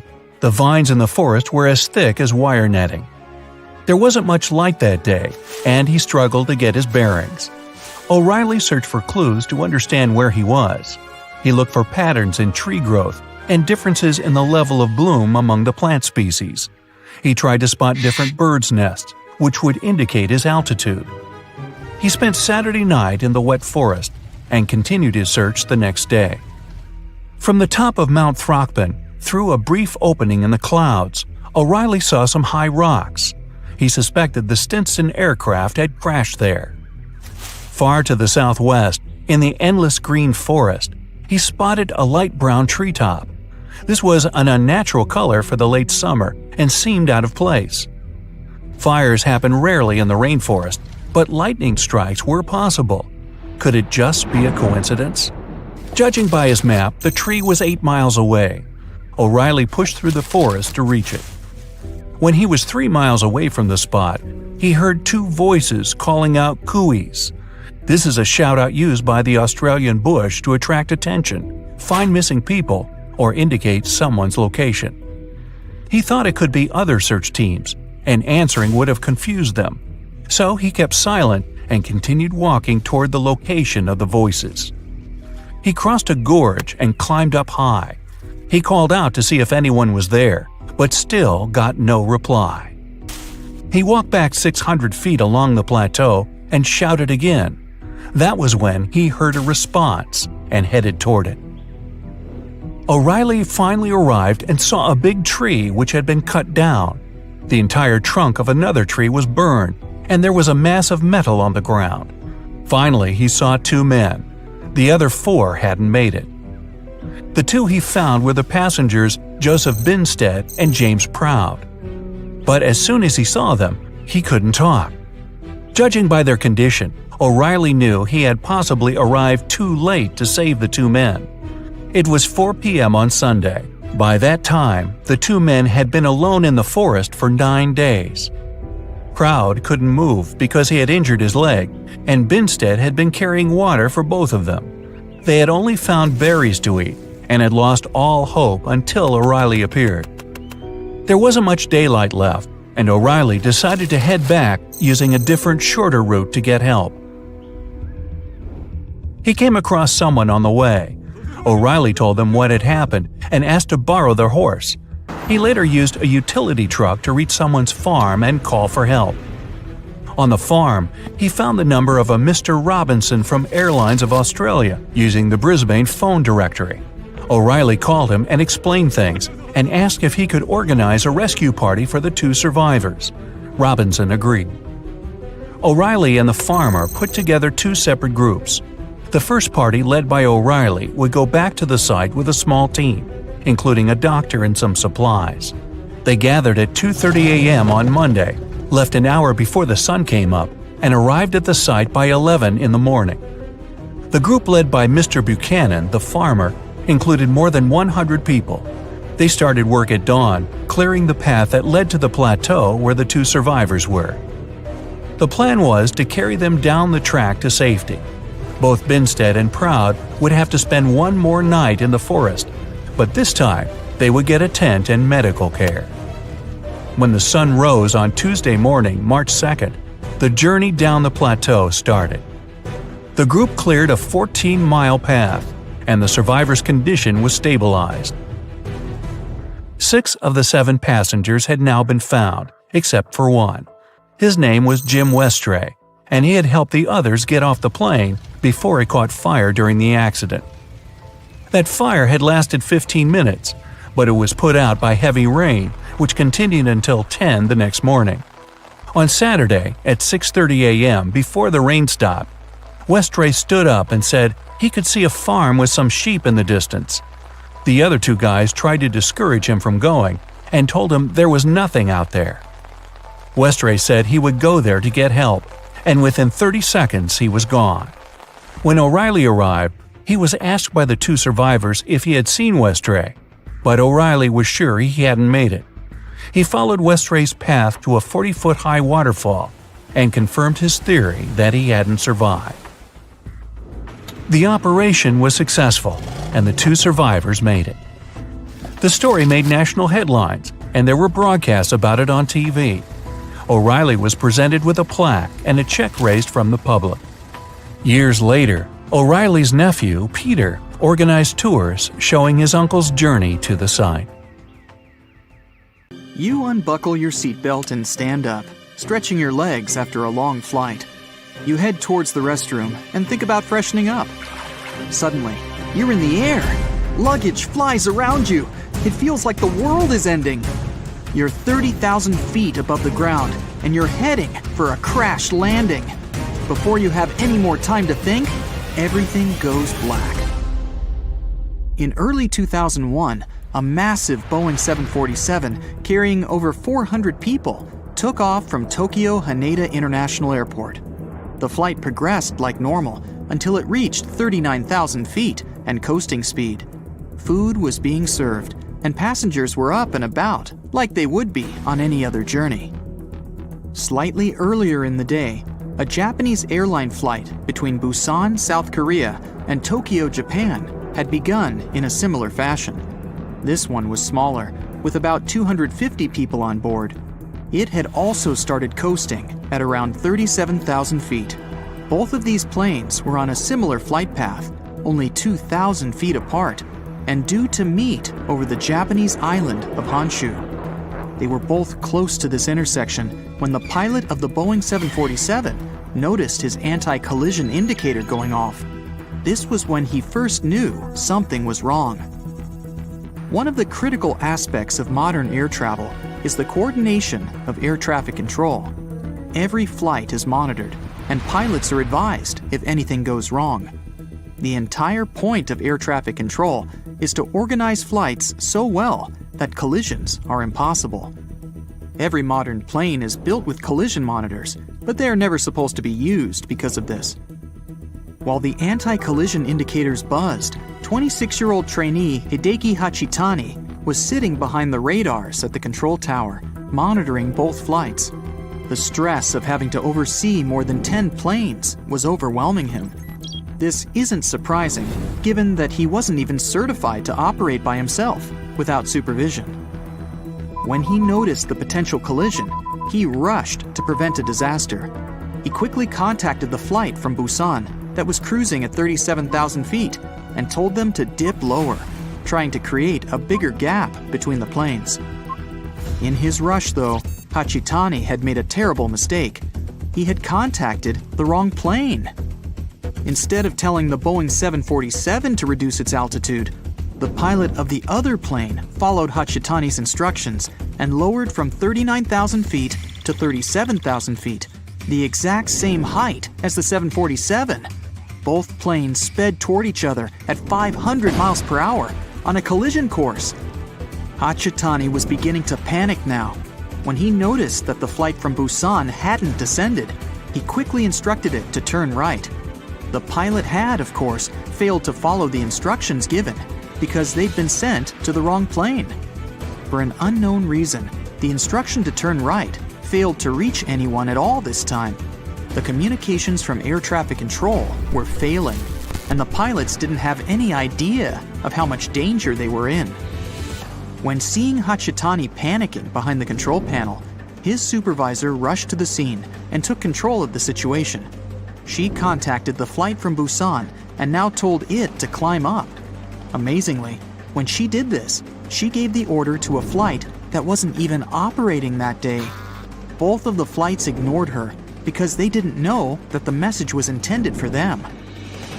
The Boeing pilot was at least aware that there was another plane close by, but his faith in air traffic control would have comforted him.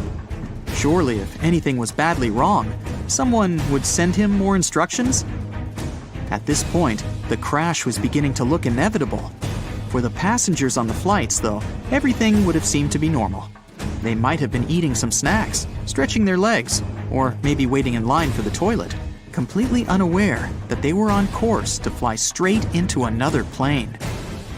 Luckily for all of the 600-plus people involved, the pilot was well-trained and confident in a situation that would cause most people to freeze up. Through his windscreen, he saw something that no pilot should ever see: another plane heading directly for him. With cat-like reflexes and remarkable composure, the Boeing pilot gripped the throttle and steered the plane down as low as he could for the seconds he had before the collision. The Boeing flew straight underneath the other flight. Imagine being a pilot and seeing the ground in front of you instead of the sky. They both made it out intact. This man had saved the lives of more than 600 people. That isn't to say that everyone got out without a scratch. The passengers were completely unaware of the entire incident, so barely any were buckled in. They were powerless as the change in direction threw them against the inside of the plane. Out of nowhere, with the plane's sudden movement, many hit the roof with the force of a car crash. Every unsecured object and person were thrown through the air. Some might have even felt like the plane had just hit the ground. Miraculously, only 7 passengers and 2 crew members were seriously injured, and the rest only received minor injuries. The pilot circled back to Tokyo to allow all of the injuries to be treated. Thanks to the quick response of medical teams and unbelievable decision-making and skill shown by the pilot, everyone on the flight survived. Every time you travel on a plane, you're signing up to shoot through the sky at speeds of up to 500 miles per hour in a fragile metal shell. You're surrounded by enormous, dangerous motors, 6 or 7 miles above the ground. Surely there's no way you'd survive if the plane itself started to fail.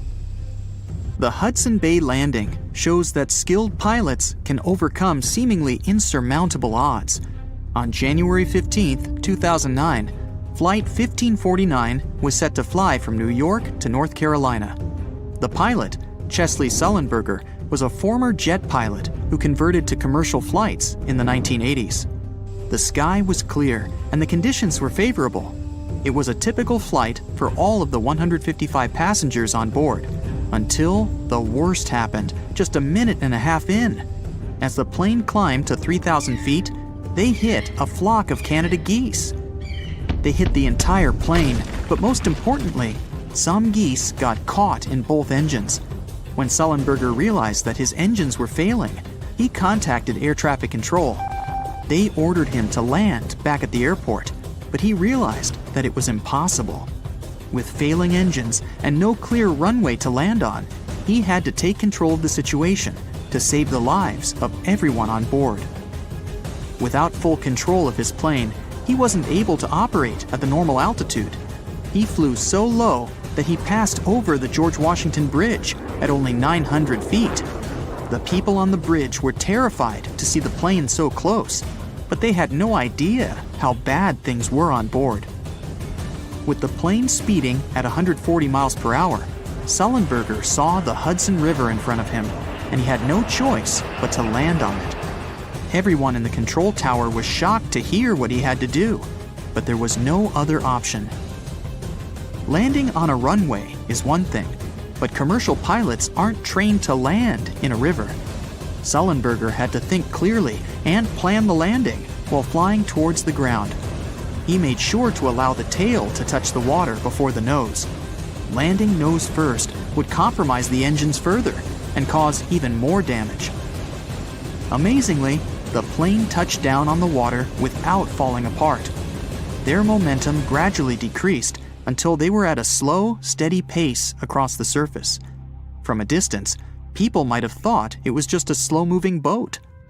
A ferry arrived impressively quickly to fetch the stranded passengers, who waited on the wings and the inflatable slides. Everyone received minor injuries from the collision with the river, but they all survived. Captain Sullenberger went down in history as one of the most remarkable pilots ever, having saved so many people from a seemingly hopeless situation. There was even a movie made about his heroics.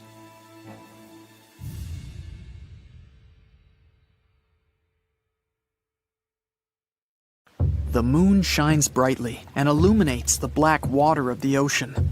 Thick fog descends on it in ominous silence. Then, it's suddenly broken by the creaking of wooden boards, followed by a rippling of the waves. Through the fog, you see the outline of an old, large ship. Its hull is rusty, and a strange cold is coming from it. But the most unsettling thing is that there's no one on the deck. The ship sails without a crew. No, This isn't a mythical Flying Dutchman, but a very real ghost ship. September 2nd, 2019. The British Royal Navy's ice patrol ship, called the HMS Protector, sails through the calm waters of the Atlantic Ocean. The time is 11 p.m. Some of the ship's crew are on deck, while others are sleeping in their cabins. The captain steers the ship and looks straight at the horizon. The sky is lit up by an orange twilight, and clouds float in the distance. Suddenly, against this beautiful landscape, one of the sailors notices the black silhouette of an unknown ship. The captain slows down and steers the ship a little closer to the mysterious vessel. This is an old cargo ship, 250 feet long. Attempts to contact the crew members lead to nothing. It seems the unknown boat is floating in the ocean by itself. There's no one on board, at least, no one alive. The deck of the ship creaks from rocking on the waves. The sun sinks below the horizon, and it gets dark. The ship looks terrifying. British sailors don't dare to climb on that strange deck. They take a photo, post it on the internet, and sail away. Many people on the internet will assume the sailors met a real ghost ship. 5 months later, we're in the village of Ballycotton in County Cork, Ireland. A local leaves the house early in the morning to go for a daily run. Music in his headphones, fresh cool air, and a scenic route are ideal conditions for a good workout. The jogger runs along the road on the coast of the Celtic Sea. There was a strong storm last night, and now the sea looks calm. The man runs along the top of a low cliff and notices a huge vessel. An old rusty cargo ship 250 feet long lies on the beach, right among the rocks. No people on board. It seems the ship has been here for ages, but the local is sure this vessel wasn't here yesterday. A little later, it turns out this is the same ship that the sailors from the HMS Protector saw 5 months ago, thousands of miles from this place. The cargo ship, called the Alta, was built in 1976. Nobody knows who used it all this time and for what purposes. It's only known that in 2017, the ship was purchased by a new owner and marked with the flag of Tanzania. It's important to say that almost all cargo ships are equipped with AIS, Automatic Identification System, which is needed to track ship movements in the ocean. Since 2015, something strange started happening with the Alta's AIS. The ship disappeared from the satellites, then reappeared again. Over the past few years, this ship had changed several names and flags. It's not surprising that its AIS shut off and turned on numerous times. It's said that some of those who disable AIS on their ships do so to hide outlaw activities. The ship's captain, whoever it was, clearly didn't want to show the Alta's movements. As AIS showed in 2017, the ship had sailed near Greek port cities. The Alta made 12 stops in 3 such cities in different parts of Greece. Then, the AIS signal disappeared, and 10 months later, the Alta reappeared near the northern coast of Africa, 1,200 miles from Greece. In September of 2018, the ship was sailing about 1,400 miles southeast of Bermuda, and at that time, the crew members started having problems. There were 10 people on board the Alta. On September 19th, the ship's engine failed right in the middle of the Atlantic Ocean. The nearest shore was very far away. The ship began to drift. As days passed, the crew couldn't fix the vessel. Food supplies were running low. The crew started to panic and tried to contact someone. The situation got worse as a strong hurricane was approaching the place where the ship broke down. Crew members contacted the U.S. Coast Guard. On October 2nd, a helicopter headed towards the ship. Food and water were unloaded on the Alta. This was enough for the crew to bide their time for several days. About a week later, a rescue boat sailed about 1,500 miles to reach the Alta and help the stranded sailors. Shortly before the start of the hurricane, American rescuers succeeded. The entire crew of the wrecked ship was taken to Puerto Rico. the Alta remained drifting in the ocean. After a while, another ship arrived to tow it to the coast of Guyana. Then, something went wrong, again. The ship was hijacked. Who did it and why remains a mystery to this day. But then, for some unknown reason, the thieves decided to abandon the ship and left it to drift in the ocean. For almost a year, the ship's location couldn't be tracked. Then, in September 2019, the vessel was found by the British Royal Navy. How the Alta was able to cover the distance across the Atlantic and wash up on the coast of Ireland is unknown. An investigation has been launched in Ireland. It's necessary to identify the owner of the vessel and find a responsible person to take on the task of towing it. But no one has since been found. Once, an unknown person called the Irish authorities and introduced themselves as the owner of the ship, but didn't provide any evidence. Several barrels of oil were found on board the Alta. To dismantle the ship, the Irish authorities will need to spend about 10 million euros. Local residents are annoyed by the wreck too. Corroding metal is bad for the environment, and kids have already snuck on board and posted a video on the internet from inside the abandoned ship. The further fate of the Alta remains unresolved. It's still lying there. That ship sailed in the ocean for just 2 years. Now imagine if some other managed to drift for 38. In all that time, no one could catch this ship, and people still seek it. That vessel is called the SS Bechimo. It was a merchant ship owned by a Canadian trading company. In 1931, the ship got stuck in ice off the coast of Alaska. A strong snowstorm began. The team waited a week for it to end, but the storm only intensified. One day, the weather improved a bit, and part of the team was evacuated to the nearest city. Another part of the crew, with the captain, set up camp near the ship. The storm started again and didn't stop for a long time. The blizzard was so heavy that the ship's captain couldn't see beyond his arm's reach. Finally, when the storm was over, the captain saw that the ship simply vanished. He decided the Bechimo sank during the storm. A week later, the ship was found, drifting near the place where it was lost. The hull of the ship was damaged so badly that it was unsafe to sail on it. The captain decided to abandon the ship. However, it didn't sink. For the next 38 years, it was drifting at various points along the Alaskan coast. Several times, people climbed on the ship, including native Alaskan residents and a group of researchers. Attempts to save the vessel from the sea ended in failure. The salvage operations were hampered by drifting ice and bad weather. The last time it was seen was in 1969. The ship was frozen and blocked by the ice. In 2006, the government created a special project to find the Bechimo. However, in all these years, the ship still hasn't been found. Its fate is unknown. It's likely that the ship has finally found peace and is now lying on the seabed of the Chukchi Sea. You've probably seen Hollywood movies where somehow a small hole opens up in the side of a plane and then immediately it's utter chaos. Food trays and bags flying, seat belts barely holding passengers in place. Luckily, in reality, small damage to the fuselage won't cause such dramatic consequences.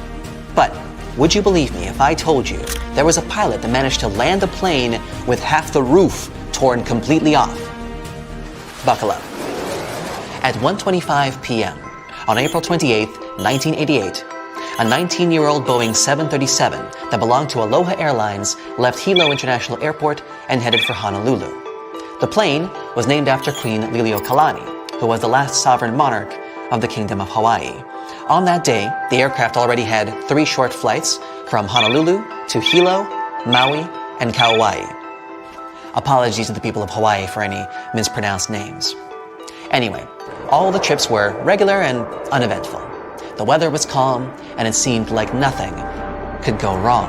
The captain was experienced pilot Robert Schornsteimer, 44 years old, who had 6,700 flight hours in the Boeing 737. The first officer was Madeline Tompkins, 36 years old, who had flown more than 3,500 hours in the very same Boeing model.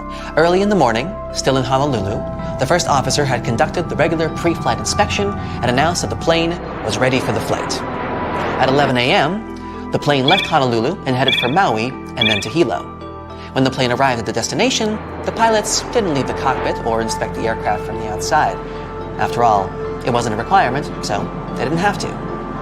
Following schedule, the plane started the last leg on their routine round trip at 1:25 p.m. There were 95 people on board the aircraft, 89 passengers, 2 pilots, 3 flight attendants, and an FAA traffic controller who stayed in the observer seat in the cockpit. After a normal takeoff and ascent, the plane got to the usual cruising altitude of 24,000 feet, and then, at about 1:48 p.m., 26 miles away from Kahului, the unexpected happened. Those who were in the cockpit heard a loud whooshing sound and then a crack, followed by the deafening sound of wind seconds later. Apparently, a small part of the roof on the left side tore loose, which led to the explosive decompression of the plane. But the worst thing was that the decompression caused a ripple effect, which led to a huge section of the airplane's roof to tear off completely. The length of the missing part was 18.5 feet long. It was all part of the aircraft's skin that covered the plane from the cockpit back to the forewing area. At first, the pilots didn't realize what had happened. The first officer, who was in control of the aircraft at that moment, felt her head jerk backward, and she noticed debris and gray pieces of insulation flying chaotically around the cockpit. When the captain turned his head, he saw that the cockpit door had disappeared, and instead of the first-class ceiling, he was staring at a clear blue sky. The plane started to roll from side to side, and it was becoming increasingly harder to control. Everybody who was in the cockpit immediately put on their oxygen masks, and the captain took over the aircraft. He prodded the speed brakes into action and began an emergency descent towards the nearest airport, which was on Maui Island. Luckily, all the passengers were in their seats at the moment when the accident happened, and since the seatbelt sight was still on, everyone had their seatbelts fastened. However, all 3 flight attendants were standing along the aircraft aisle. The one who was the closest to the front of the plane was swept out through the hole in the roof. The other 2 were thrown to the floor by a forceful jerk. But while one of them hit her head really hard and lost consciousness, the other one started to crawl along the aisle in an attempt to help passengers and calm them down. At that same time, the pilots were trying to contact air traffic control and signal an emergency. To make matters worse, they couldn't hear each other and had to use gestures to communicate. They also didn't know whether the radio worked and whether they had managed to deliver their message. The flight controls were sluggish and loose, and the captain was struggling to control the plane. The first officer, right by his side, dealing with communication and assisting the captain. It turned out that the controller hadn't been receiving the crew's messages until the aircraft descended to the altitude of 14,000 feet. Only then did the signal get through, and Maui Tower started urgent preparations for an emergency landing. The problem was that at that time, in case of an emergency, the airport control tower had to dial 911 just like anyone else. On top of that, the controller didn't catch that the passengers and crew members would need medical help. After all, the crew only announced that they had experienced a rapid decompression, so the controller wasn't aware of the entire gravity of the situation. In the meantime, the plane had already dropped to a height of 10,000 feet above sea level. The captain removed his oxygen mask and withdrew the speed brakes.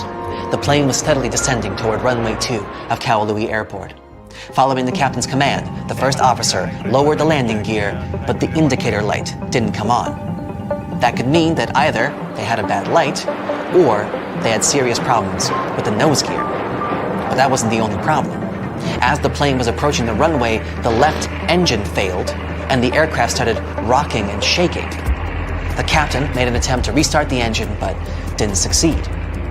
And yet, still, with the help of the reverse thrust of the second still working engine, at 1:58 p.m., just 10 minutes after the emergency and 35 minutes after the takeoff, Aloha Airlines Flight 243 did manage to touch down on the runway of Kahului Airport and come to a complete stop. Landing a plane with such a huge loss of integrity was an unprecedented feat.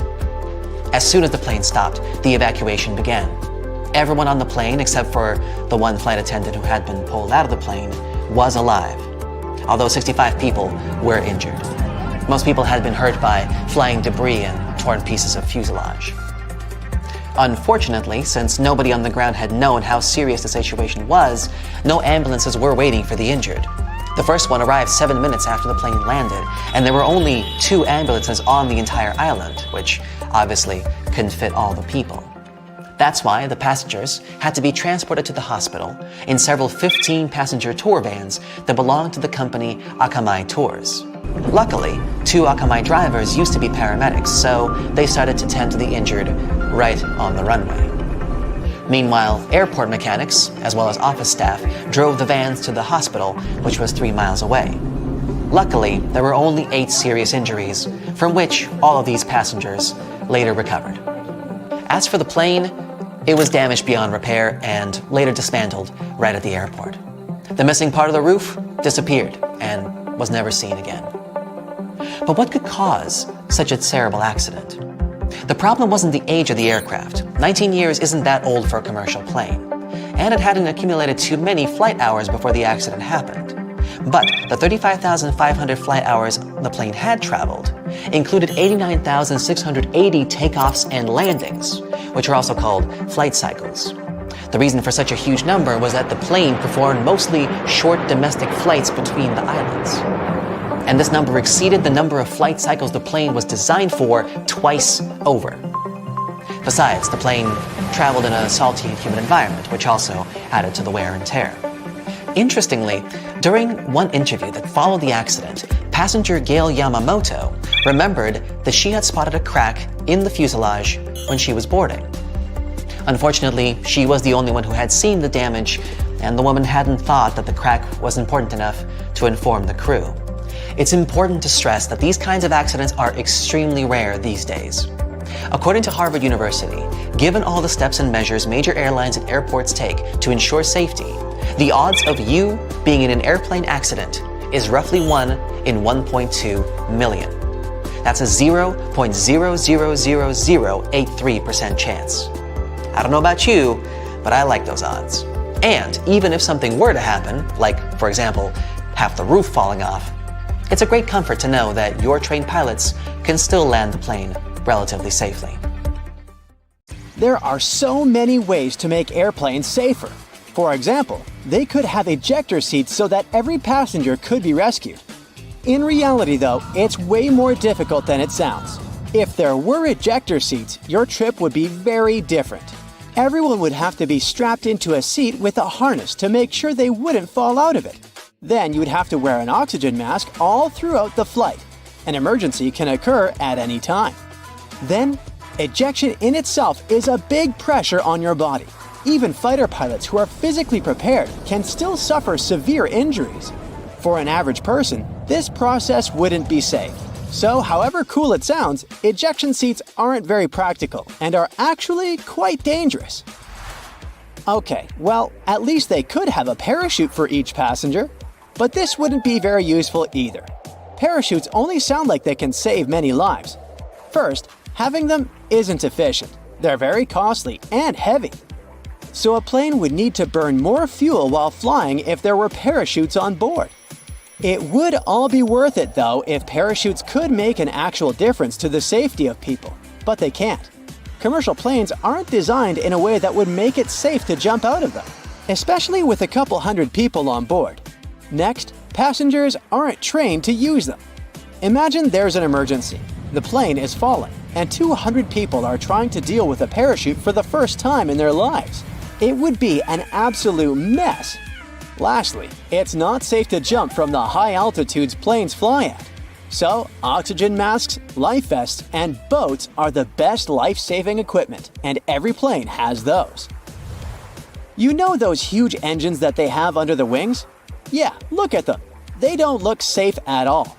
Birds can get pulled in, and it actually happens. They could at least put a grate in front of the rotating parts to prevent birds from getting in there. Turns out those engines pull inside huge amounts of air, and this is crucial for them to work properly. The more air gets swallowed, the more air gets compressed, mixed with fuel, and burned. And then, more of it gets pushed out from the other side, keeping the plane going. A cover at the front would be a barrier, significantly reducing the air inflow that is crucial for the proper work of the engines, and this would endanger the passengers. But hey, don't be too upset. Birds fly way lower than planes do, so they're only in danger for a few minutes at the beginning of the flight while the plane is climbing altitude, and at the very end when the plane is landing. So very few of them ever get pulled in, and if they do, it's never a threat to the engines or passenger safety. Planes also don't change up the gears like cars do, so technically they can't go backwards. The reason for this is that planes don't need to go backward. They can just turn around and move in the opposite direction, but face first. The only time when they need to move backward is when they have to get to the gate. And for those times, there's help. Pushback tractors. Those are small vehicles that can connect to airplanes and move them in the required direction. Watch out for those next time you fly. But technically speaking, planes can go backward if the engines start pushing the air forward instead of backward. But this is very dangerous for everyone around. One of the very few cases when they do it is during landing, to help slow the airplane down. There are cameras on the outside that let pilots navigate taxiways better. They come in especially handy during tricky maneuvering. But do you know there are also cameras in airplane cabins? You can relax, there are no cameras in the lavatories. But yes, they are there in the cabin, and for security reasons only. Flight attendants monitor them to see what's not visible from their own seats. Of course, flight attendants can check everything just by walking down the cabin, and that's exactly what they do most of the time. So, cameras are mostly used during takeoff and landing, when everyone, including flight attendants, is supposed to sit down, as those are the most dangerous stages of a flight. Notice that it's exactly during these stages that the rules are particularly strict. All electronic devices should be turned off or put on airplane mode, and big electronic devices should be stored away. Window blinds should be raised and tables folded. Seats should be put in the upright position. You need to have your seatbelt fastened, and so on. This is all done for safety and to ensure fast evacuation in case of emergency. So let's discuss these rules. Airplane mode on electronic devices is important to make sure that the signals that devices transmit don't interfere with the plane's electronic systems. If they interfere, they will block the radio's frequency pilots need to get their instructions. Do you remember that clicking sound a speaker makes right before your cell phone gets a call if the two devices are close? This is the sound pilots might hear while communicating with air traffic control. Now, putting away large devices like laptops is important because they might turn into obstacles if you need to get out of the plane fast in case of an emergency. All the pathways should be as clear as possible. This is why everything should be packed away, seats straightened, and tables folded. There should be nothing blocking anyone's way. And lastly, window blinds. The lights on the airplane get turned off too. Those two things are done to make sure your eyes get used to the natural light outside the aircraft. Imagine it's night, some emergency happens, and the lights that were left on suddenly go off. People need to evacuate as fast as possible, but their eyes aren't adjusted to the dark yet, and they can't see anything. This will slow everyone down. If the lights inside are out, people get used to the darkness and will be able to evacuate faster. The same goes for window blinds. If it's day and they are raised, people are used to the light outside and can evacuate faster. Another reason is that when blinds are raised during landing, people outside can see what's going on inside the plane. For example, if there's fire or smoke and where exactly. This way, they can plan the evacuation process better. Also, you might have noticed black triangles drawn above some windows on the airplane. These triangles mark the seats from which the view on the airplane's wings is the best. It's needed for the crew to find the spot as fast as possible if, in case of emergency, they need to inspect the engines, slats, or flaps. This little triangle saves the plane crew a lot of time. We do talk about emergencies a lot, but they really don't happen often. It's more dangerous to drive a car than to fly by plane, and most of us get in the car every day. Yet, the fear of flying is still very much out there, and people can get superstitious. In many cultures, the number 13 is considered unlucky. So, airplane companies that often fly to those destinations just omit row 13. It's a small thing to do, but it can spare a few anxious passengers who happen to sit in row 13. In other cultures, like in Italy and Brazil, 17 is the unlucky number, and some aircraft have both rows 13 and 17 missing. In airplanes that fly to China, they can often omit row 14 instead. A lot of airports are built near water, and there's a whole bunch of reasons for this. First off, most airports are located in big cities, and big cities are usually built near some form of water anyway. Back in the day, before trucks and proper roads were built, goods were transported by ship. Having a river or ocean nearby was vital to deliver essential supplies to the cities, like food and building supplies. It also allowed for trading to boost the local economies. Because most people travel into big cities for business and holidays, rather than rural areas, it made sense to build the airports there. The high demand for travel meant that the airports were needed and also made them profitable. But that's not the only reason they're built near water. Big cities are usually super crowded, and airports require a lot of land. Imagine trying to find a space big enough in the middle of New York City to put an airport. It would be basically impossible. Areas next to water are usually a bit more rural, so there's more space than the big cities filled with skyscrapers. Some countries have even taken this one step further. Land is really scarce in Japan, so to build Kansai International Airport, the architects of Osaka headed 3 miles offshore to Osaka Bay to make a man-made island. The artificial island is 13,200 feet long and 8,500 feet wide. That's so big that it can even be seen from space. It took a whopping 38 months to complete, and travelers can get across to the main island of Honshu via car, railroad, or high-speed ferry. Kansai International Airport opened in 1994 and became the world's first airport to be built on the sea. Despite its location, it has the longest airport terminal in the world with a length of just under 1 mile. Airplanes also can't have any obstacles around them when landing. It would be really difficult to try landing a plane with obstructions. These include trees, mountains, buildings, and power lines. Over water, nothing will restrict planes from taking off or landing, making it much safer. On mountainous islands, runways are often parallel to the ocean, as the mountains are inland, just like in the Gran Canaria Airport located on one of the Canary Islands. It also links to safety reasons. If a plane has to cancel a runway landing and go back around again, there must be enough room for it to do this safely without hitting anything. It's also got to be able to climb back up into the air at a safe angle to avoid causing problems for the passengers inside. Reaching this safe altitude is much easier, quicker, and safer by the sea, compared to big cities or mountainous areas. Speaking of failed landings, pilots are trained to deal with engine failure on takeoff. If a plane reaches the right speed for takeoff, it has to leave the runway, even if the engine fails. But don't worry, planes can still fly with only one engine. It just requires a bit more effort. Because of the reduced capacity, it takes longer to reach the right altitude, and more space is required for takeoff. Taking off towards the ocean makes it easier to climb to a safe altitude without worrying about colliding with any obstacles. Another reason for airports being built at water level is that the higher up we go, the thinner the air becomes. It causes the thrust of the engines to decrease, as well as the lift produced by the wings. Setting off from higher areas means it's more difficult for the planes to take off.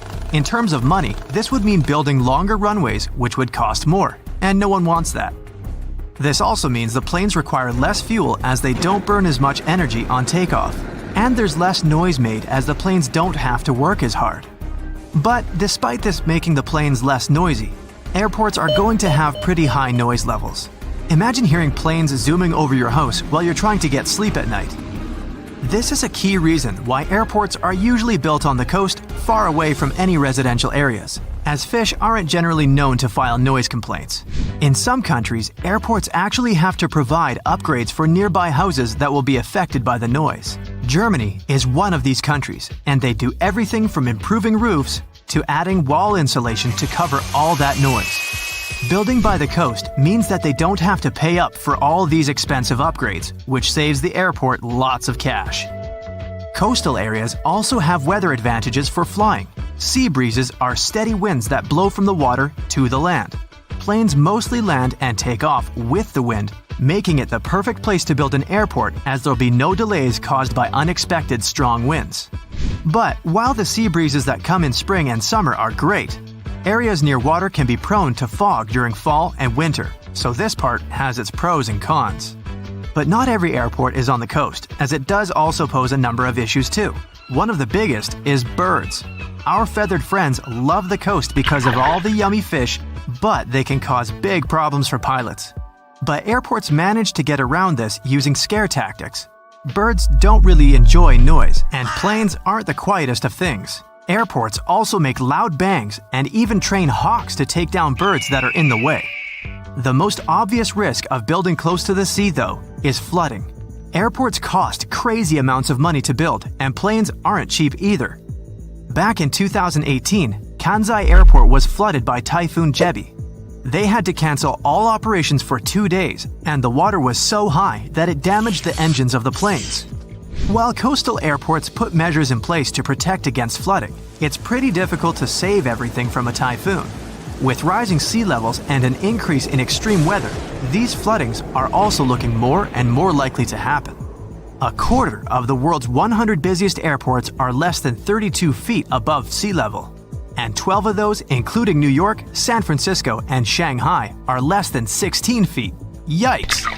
All that water poses another problem. If planes overshoot the runway, they have nowhere to go. Overshooting is basically when the pilot underestimates the length of the runway and doesn't reach takeoff speed in time. There are usually extra bits of concrete or grass that the plane can run onto when the airports are on land. There'd be a bit of damage to the plane in this case, but nothing major. But with coastal airports, the plane might go straight into the water. Luckily, there's new tech that aims to prevent this from happening. These new kits let the pilots enter in all the flight calculations, including the weather conditions that could affect takeoff. This system then calculates how much runway the plane will need to stop. Many airports also have added soft concrete to the end of runways to avoid a watery disaster. When the plane glides onto this soft concrete, they get stuck, and it stops them traveling too far. There are also financial issues with building airports next to the water. Land rent next to the coast or lakes is usually higher than the mainland due to the demand. Like 40% of the US population lives on the coast, despite coastal areas only making up around 10% of America's total landmass. Airports require flat land to be built on, but this isn't always easy to find, and coastal land can pose particular problems due to sand conditions on marshland. But this doesn't mean it's not possible. One of the world's most famous airports, New York's JFK, was built on marshland. The land was a lot cheaper than usual, and marshland can't really be used for a lot. Of course, it can cost a lot of money to make the ground suitable to carry heavy loads, but this was all sorted.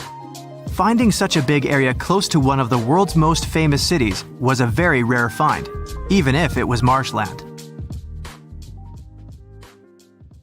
The Himalayas have some of the highest peaks in the world, including Mount Everest. But it's no surprise airplanes find it difficult to navigate the area. But why are commercial airplanes actually banned from flying there?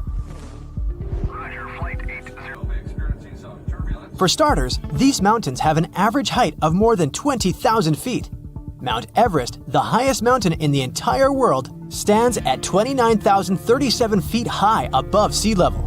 The area is rough, filled with snow, and has almost no flat surfaces. In case of sudden cabin depressurization, it would be really difficult to perform an emergency landing, since there's literally no flat area there. More so, the low oxygen environment at such an altitude means there's likely to be a lot of turbulence. Not only is it really unpleasant for passengers, but random air movements and high wind velocity means that it's really difficult to maneuver the airplane. This area is also quite low populated, so there's not much there in terms of radar systems. And radar is crucial for aviation safety. Without radars, pilots would be unable to communicate with the ground to figure out flight conditions.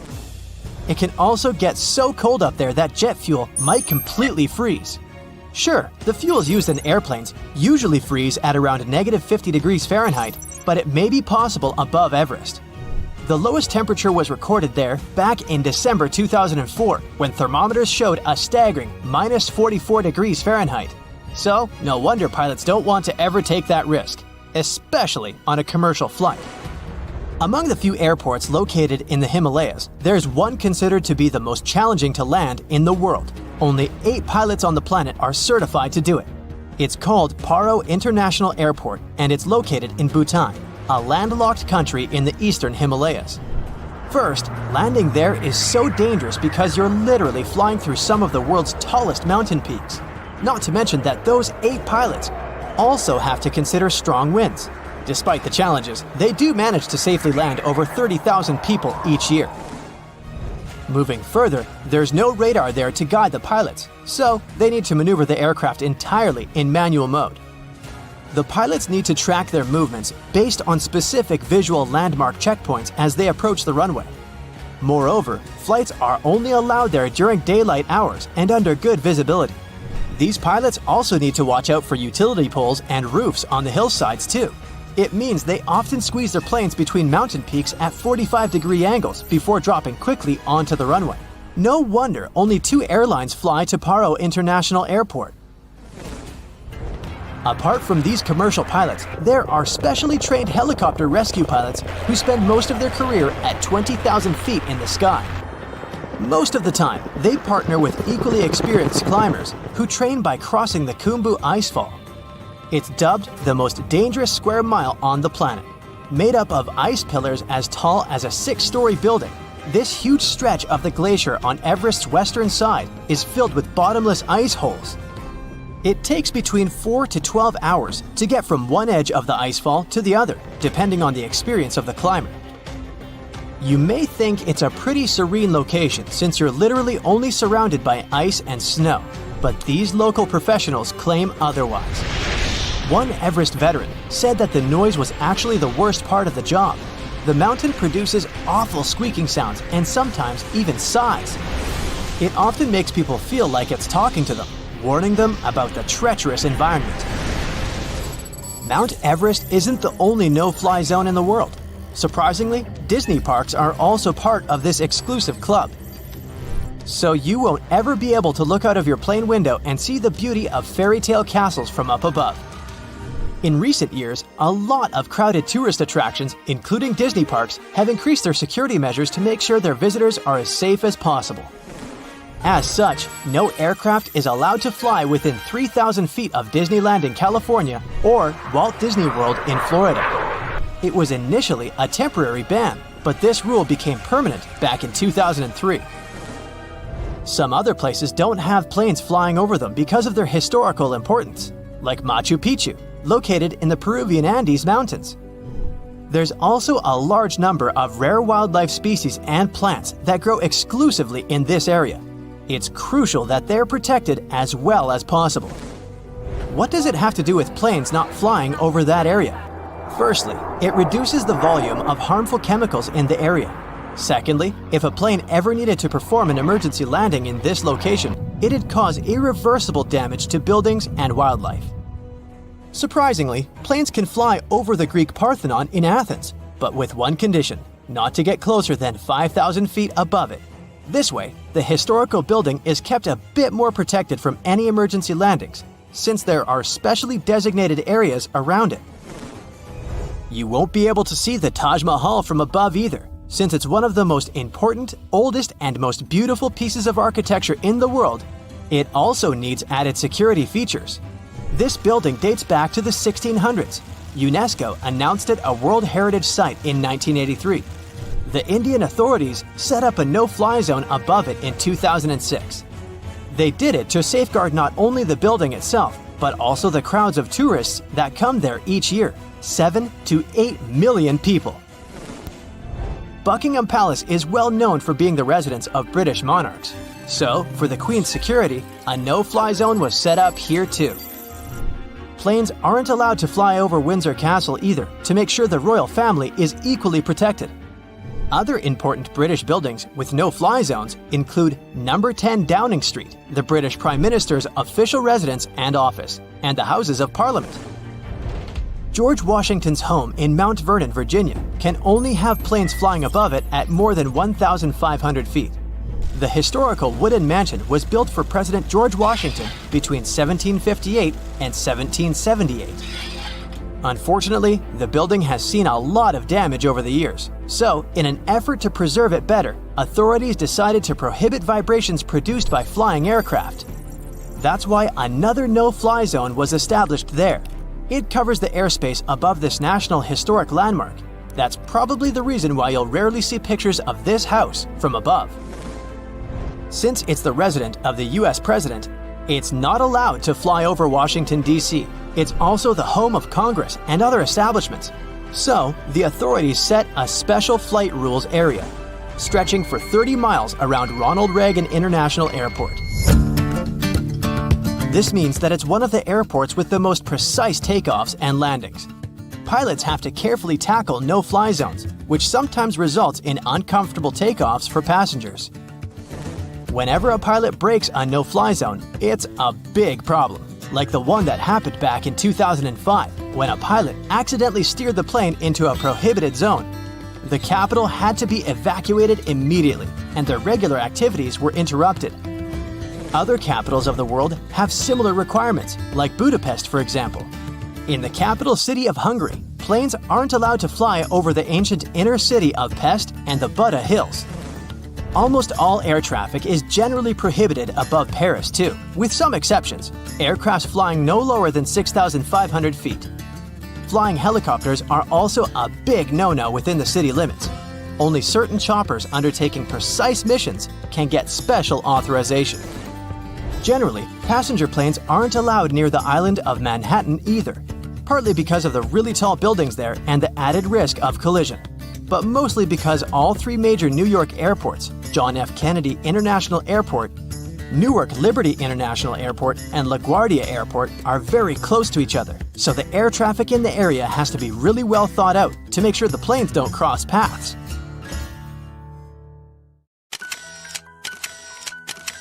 At the beginning of the 20th century, somewhere off the coast of West Africa, a German steamship was leaving the port. Suddenly, the weather got worse, and the vessel entered a thick fog. The sailors ran aground on a sandbank close to the shore. Luckily, no one was hurt, and they were even able to save their precious cargo. But the ship was stuck in the sand for good. And it was not alone there. Nearly the entire length of the western coast of Namibia is called Skeleton Coast. If the name sounds scary, that's because it is. This 976-mile-long beach line is among the most dangerous places on Earth. The local Bushman tribes believe that their supreme deity made this land when it was angry. The Portuguese were the first Europeans to set foot in Namibia in the 15th century. And yep, they didn't like Skeleton Coast either. Portuguese explorers thought this land presented the gates to the underworld. This is the place where the Namib Desert meets the Atlantic Ocean. It might be dangerous, but it's actually beautiful. Plus, it's a UNESCO World Heritage Site. If Skeleton Coast had a PR manager, they would quit on the first day on the job. The area is not exactly tourist-friendly because of its geography and history. Beneath the sand and the waves, there is a secret ocean currently lurking for unsuspecting sailors. It's called Benguela Current. It flows towards the north along the coast of southern Africa. This part of the Atlantic is rich in marine life, but the current's land neighbor isn't that happy with the deal. This arid climate created the Namib Desert, one of the driest regions on Earth. And that marine life I just mentioned? It's sharks. 11 species of them to be exact. And yes, the great white decides to pop by once in a while. So far, we've got a desert landscape, strong currents, and sharks.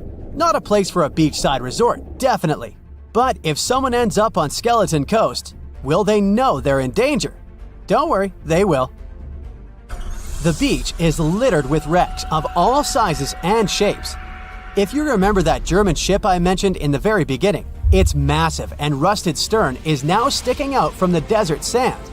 There are some 500 wrecks in total scattered along the coast, and it's a mixed crowd, from Portuguese galleons centuries old to ships that ran ashore here in the 21st century. A modern fishing ship called Zela India managed to slip from its tow rope in 2008 and ended up on Skeleton Coast. Okay, it didn't escape on its own, it had some help from the elements, but it's better to be a tourist attraction on a beach than to be broken up for scrap. That's where the trawler was originally going, poor thing. Skeleton Coast's most famous inhabitant, to call it such a place, is the wreck of the Dunedin Star. The British cargo liner ran aground here in 1942. The massive rescue operation that followed reveals why it's so dangerous for sailors to end up here. The rescuers managed to save all of the crew and passengers, but at a heavy price. An aircraft and a tugboat were lost in the process. It took the last of the rescuers a full 2 months to return home to Cape Town. Why, you might wonder? One look at the map of the region reveals the reason. It's an endless sea of yellow, which is the sand. There are so few roads here, so Skeleton Coast is hard to reach by land. There are also legal obstacles. You need a special permit to drive into the area. But the skeletons in the name of the area don't only refer to ships, they also stand for animal bones. Most of these belong to whales and seals. Many animals have adapted to the area, so lions and hyenas roam the coastline in search of a meal. Yeah, now there are hungry lions as well, as if those sharks weren't enough. Other animals with a temporary residence on Skeleton Coast include elephants, cheetahs, leopards, and giraffes. In 1971, the Namibian authorities established a national park here, but except for surfers, after an adrenaline rush, they don't get many visitors. You can understand why. The Namib Desert is the oldest desert in the world, and it's not very tourist-friendly either. Those who travel to the region should pack sunscreen and a warm winter jacket. A weird combo, right? Well, not so much when you think that during the day, temperatures soar over 110 degrees Fahrenheit. At night, the air temperature drops below freezing. What a climate roller coaster! And that's not the final danger. Yep, there's more. Remember how that German ship got lost in thick fog? Yeah, it wasn't a one-off event. Because of the region's climate, fog shows up frequently. Sailors should cover their ears now, but this fog is actually good for wildlife. This is their only source of water in the Namib Desert. Reptiles and mammals have adapted to the harsh climate. They use as little water as possible. Shifting sands, thick fog, strong currents, lions, and sharks. Not the stuff you would put in a tourist booklet, but Skeleton Coast isn't the only beach on Earth you wouldn't want to spend your vacation on. I will take you to Cape Tribulation in Australia. The area covers some 48 square miles in the northwestern part of the continent. And no, the area is not as dry as Skeleton Coast. It's part of the Daintree rainforest. You could say that here, it is the rainforest, not the desert that meets the ocean. The beach at Cape Tribulation is straight from a postcard. But looks can be deceiving. Australia? Probably sharks. No, crocodiles are out here to get you if you decide to go for a dip in the sea. There are saltwater crocodiles that the locals call salties. Well, that's a cute nickname for such a dangerous reptile. And it's not just them. The wildlife seems to have a beef with visitors. From October to June, the waters around Cape Tribulation are full of box jellyfish. Their venom affects the human cardiovascular system. When touched by a jellyfish out at sea, swimmers won't have enough time to reach land for help. Vinegar helps neutralize the sting, so you might want to keep a spare bottle in your luggage. Crocodiles and jellyfish sound dangerous, but there's one more animal you should look after. It's the wild boar. It might sound funny, but you won't laugh when you're being chased by one of these across the beach. 21 million wild boars live in Australia. They're mostly active at night, making it even more dangerous if they charge at you. The best defense is running in circles. Wild boars can't cut corners well. That's probably why we don't see many of them taking up careers as race drivers. Cape Tribulation has one last danger installed for you, and it's not an animal. Out here, even the trees are plotting against visitors. The stinging tree got its name for a reason. If you try to pick one of its beautiful red berries, it'll fight back. Its prickles are like tiny glass shards. The less than pleasant effect on your skin will last for a month. Then there is this wait a while bush. Who keeps naming them like this? This long vine has spikes that grab hold and just don't let go. They are so strong they can pull a human off a horse. You'll have to wait for someone to come by and save you from this thorny grabber. If you are about to cross this Australian beach from the vacation list, hold on for a second. Tourism is booming here. The local authorities have restricted access to all of the danger zones. Visitors go swimming in dreamy water holes that are surrounded by lush vegetation. There are even ropes to swing from. Now, that's a beach you can finally relax on. The voyage started just like any other. The cargo ship SS Cotopaxi is making another journey to Havana, Cuba to deliver coal. It's November 29, 1925. For Captain Meyer and his crew, leaving Charleston Port, South Carolina, it will be the last trip the ship ever makes. Its route ran through the Bermuda Triangle. 2 days into the trip, the Cotopaxi sent out a distress signal. It had got caught up in a strong tropical storm and turned over on its side. The wind was very strong and there was powerful lightning as well. Rain gradually filled the ship's hold. Then there was a bright white flash, and the ship disappeared without a trace. Later, its wreckage was found in the Gobi Desert, which is in a completely different part of the world. All 32 crew members, including the captain, were missing. Of course, the part about the Gobi Desert is fictional. For one of his movies, Steven Spielberg came up with the idea that the ship was moved there by aliens.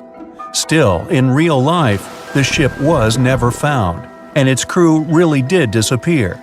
It was officially declared missing a month afterward, and nobody could find the wreck.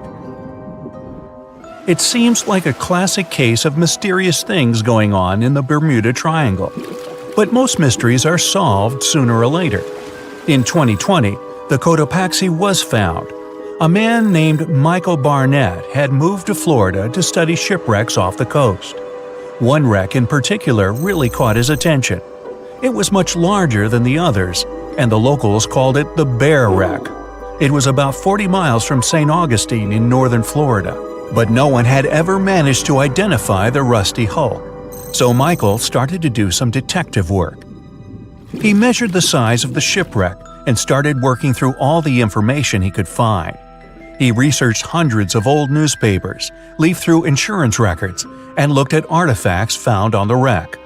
After hundreds of hours of hard work, Michael was sure it was the Cotopaxi. But a few years before, there had been a rumor that the same ship had been found off the coast of Cuba. The Coast Guard found the wreck of a cargo ship about the same size that looked a lot like the one lost in 1925. Michael was sure they were wrong, so he teamed up with some science journalists and kept investigating.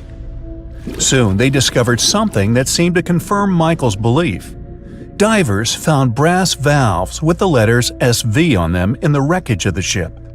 Michael suggested these initials referred to Scott Valve Manufacturing Company. The headquarters of this company was in Michigan, not far from where the Cotopaxi had been built. The company had probably supplied parts for the Cotopaxi. So the puzzle seemed to be solved. The Bear Wreck was really the missing cargo ship. But Michael still needed to work out why the ship had sunk. Did something mysterious really happen to the Cotopaxi in the Bermuda Triangle? Later, Michael found the testimony of the ship's carpenter among some old papers. The carpenter claimed that the hatches covering the coal on the ship had been in a terrible condition before it sank. Repair work on the covers wasn't finished before the crew got the order to sail to Cuba. So if the hatch covers were still broken during the trip, water could have easily gotten on board. This water probably flooded the hold during the tropical storm. This was the real reason why the Cotopaxi went down. There was really nothing mysterious about it. It was just a mistake made by ordinary people. But this is just one example out of dozens, or even hundreds, where ships and planes have gone missing in the Bermuda Triangle. We still can't explain some of these incidents. It seems like there really is something weird going on there. One of these strange events happened in 1948. A passenger jet was headed for Miami from San Juan, Puerto Rico. It disappeared in the same area as the Cotopaxi. The 32 people on board vanished without a trace. The weather was clear throughout the flight, but experts think that when the plane was about 50 miles from the coast, it could have been hit by a strong wind that knocked it off course. Years later, a similar plane was found in the area of the Bermuda Triangle, but because no one could work out the registration, it was impossible to say for sure if it was the same one. Something even stranger occurred not long before, in 1945. 5 planes went missing all at the same time. Some trainee pilots were practicing their navigation skills, but when they'd finished, it seems they couldn't find their way back home and disappeared. Many people assume they just ran out of fuel. This seems likely, but still, the circumstances were really strange. The trainees were being supervised by an experienced pilot who had 2,500 hours of flight time. He would never have let a group of newbie pilots get that far away from their base. Even now, people still debate what could have happened. Some insist the pilots ran into something supernatural out there in the Bermuda Triangle. But who knows? And here's another freaky thing that happened there which no expert has been able to explain. Time travel. In 1970, Bruce Gernon was flying a plane from Andros Island to the Florida coast. When he was at 11,500 feet, a giant cloud appeared in front of him. It kept getting bigger and bigger, and he had no choice but to fly through it. As soon as he did, the plane was surrounded by darkness. It was as if the day had turned to night in a split second. Suddenly, Bruce began to see white flashes of light around him. They were so bright that they lit up the entire sky. But they weren't lightning bolts, although he couldn't really explain what they were. The plane continued through the strange cloud for almost a half an hour. Bruce noticed that the cloud changed shape during this time. The space around the plane turned into a tunnel. Then the tunnel started narrowing. Bruce became really tense as he tried to cope with the plane's controls. All his instruments and navigation equipment were going crazy, and the electronics stopped working. Then, a white light appeared at the end of the tunnel. Just like in the movies, the plane escaped the closing cloud tunnel at the very last second. Everything was fine, but now Bruce found himself in some white fog. He had no idea where he was. Then he managed to contact ground control. He was shocked when he learned that his plane was already in the airspace above Miami. It seemed that something impossible had happened. Bruce was meant to cover a distance of about 250 miles during the flight. This usually took 1.5 hours, but he had managed it in just 47 minutes, almost 2 times faster than normal. When Bruce landed, he went to check the amount of fuel left in the tank. It turned out he'd used up a lot less than the normal amount of fuel as well. Could there be a logical explanation for the time-traveling plane? Well, records show that a large number of sunspots were detected on the surface of the sun that day, and there was a strong solar wind. This could easily have made the electronics and devices on the plane go crazy. But what about the mysterious cloud? The Florida coast is a place where 2 large air currents meet. One has a high pressure and the other is a low pressure one. This causes a lot of storm clouds in the area. But people still debate how Bruce was able to cover the distance so quickly. Some people say that some kind of mysterious dark energy was involved. Others say it was a gravitational anomaly that curves space and time. Others think that Bruce is just a fraud. We still don't know the truth. So, is there really something supernatural about the Bermuda Triangle? Or is it all just coincidences and made-up stories? The truth is that no more planes and ships disappear in the Bermuda Triangle than anywhere else in the world. Far out in the open sea on a perfectly calm day, a dot appears on the horizon. It grows in size as it gets closer, and soon you can see it's a ship. But when you look at it through the spyglass, chills go down your spine. The vessel is in perfect condition and its cargo is on board, but it's completely devoid of people, drifting listlessly along the current. That was what the captain of the Ellen Austin saw in 1881, and what brought his crew so many sorrows. In December of the previous year, the Ellen Austin, a big 210-foot-long ship, left the port of Liverpool to make its trip to New York. The ship was carrying a load of people hoping to find a better life in the New World.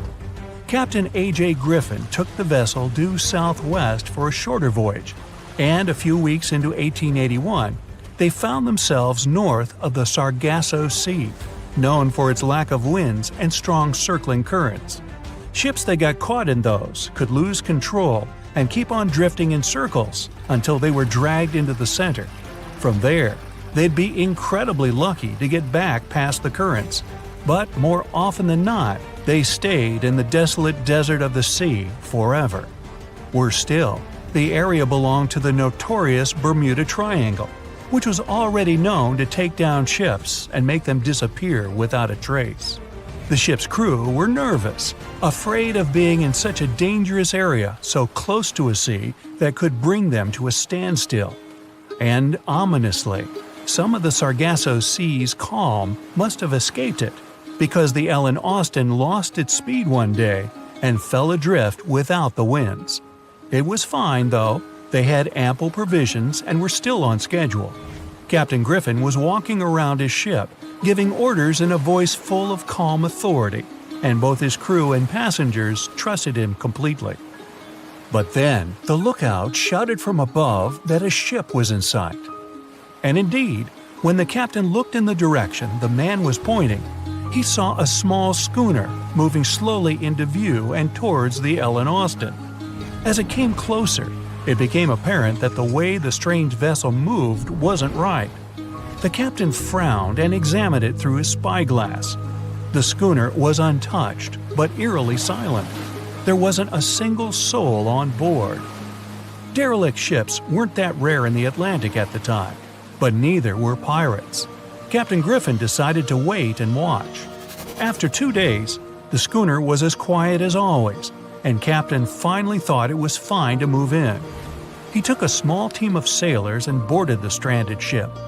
There was nobody there indeed, but luck seemed to be on Griffin's side. The precious cargo of mahogany wood was still in the holds.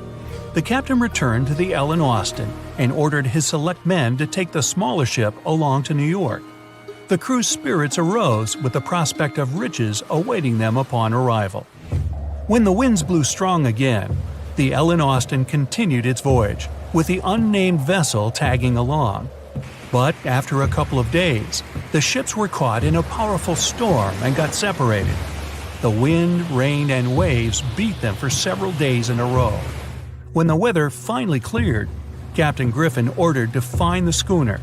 They searched for another day until they finally found it adrift, way off the course. Griffin hailed his men on board the smaller ship, but no one answered.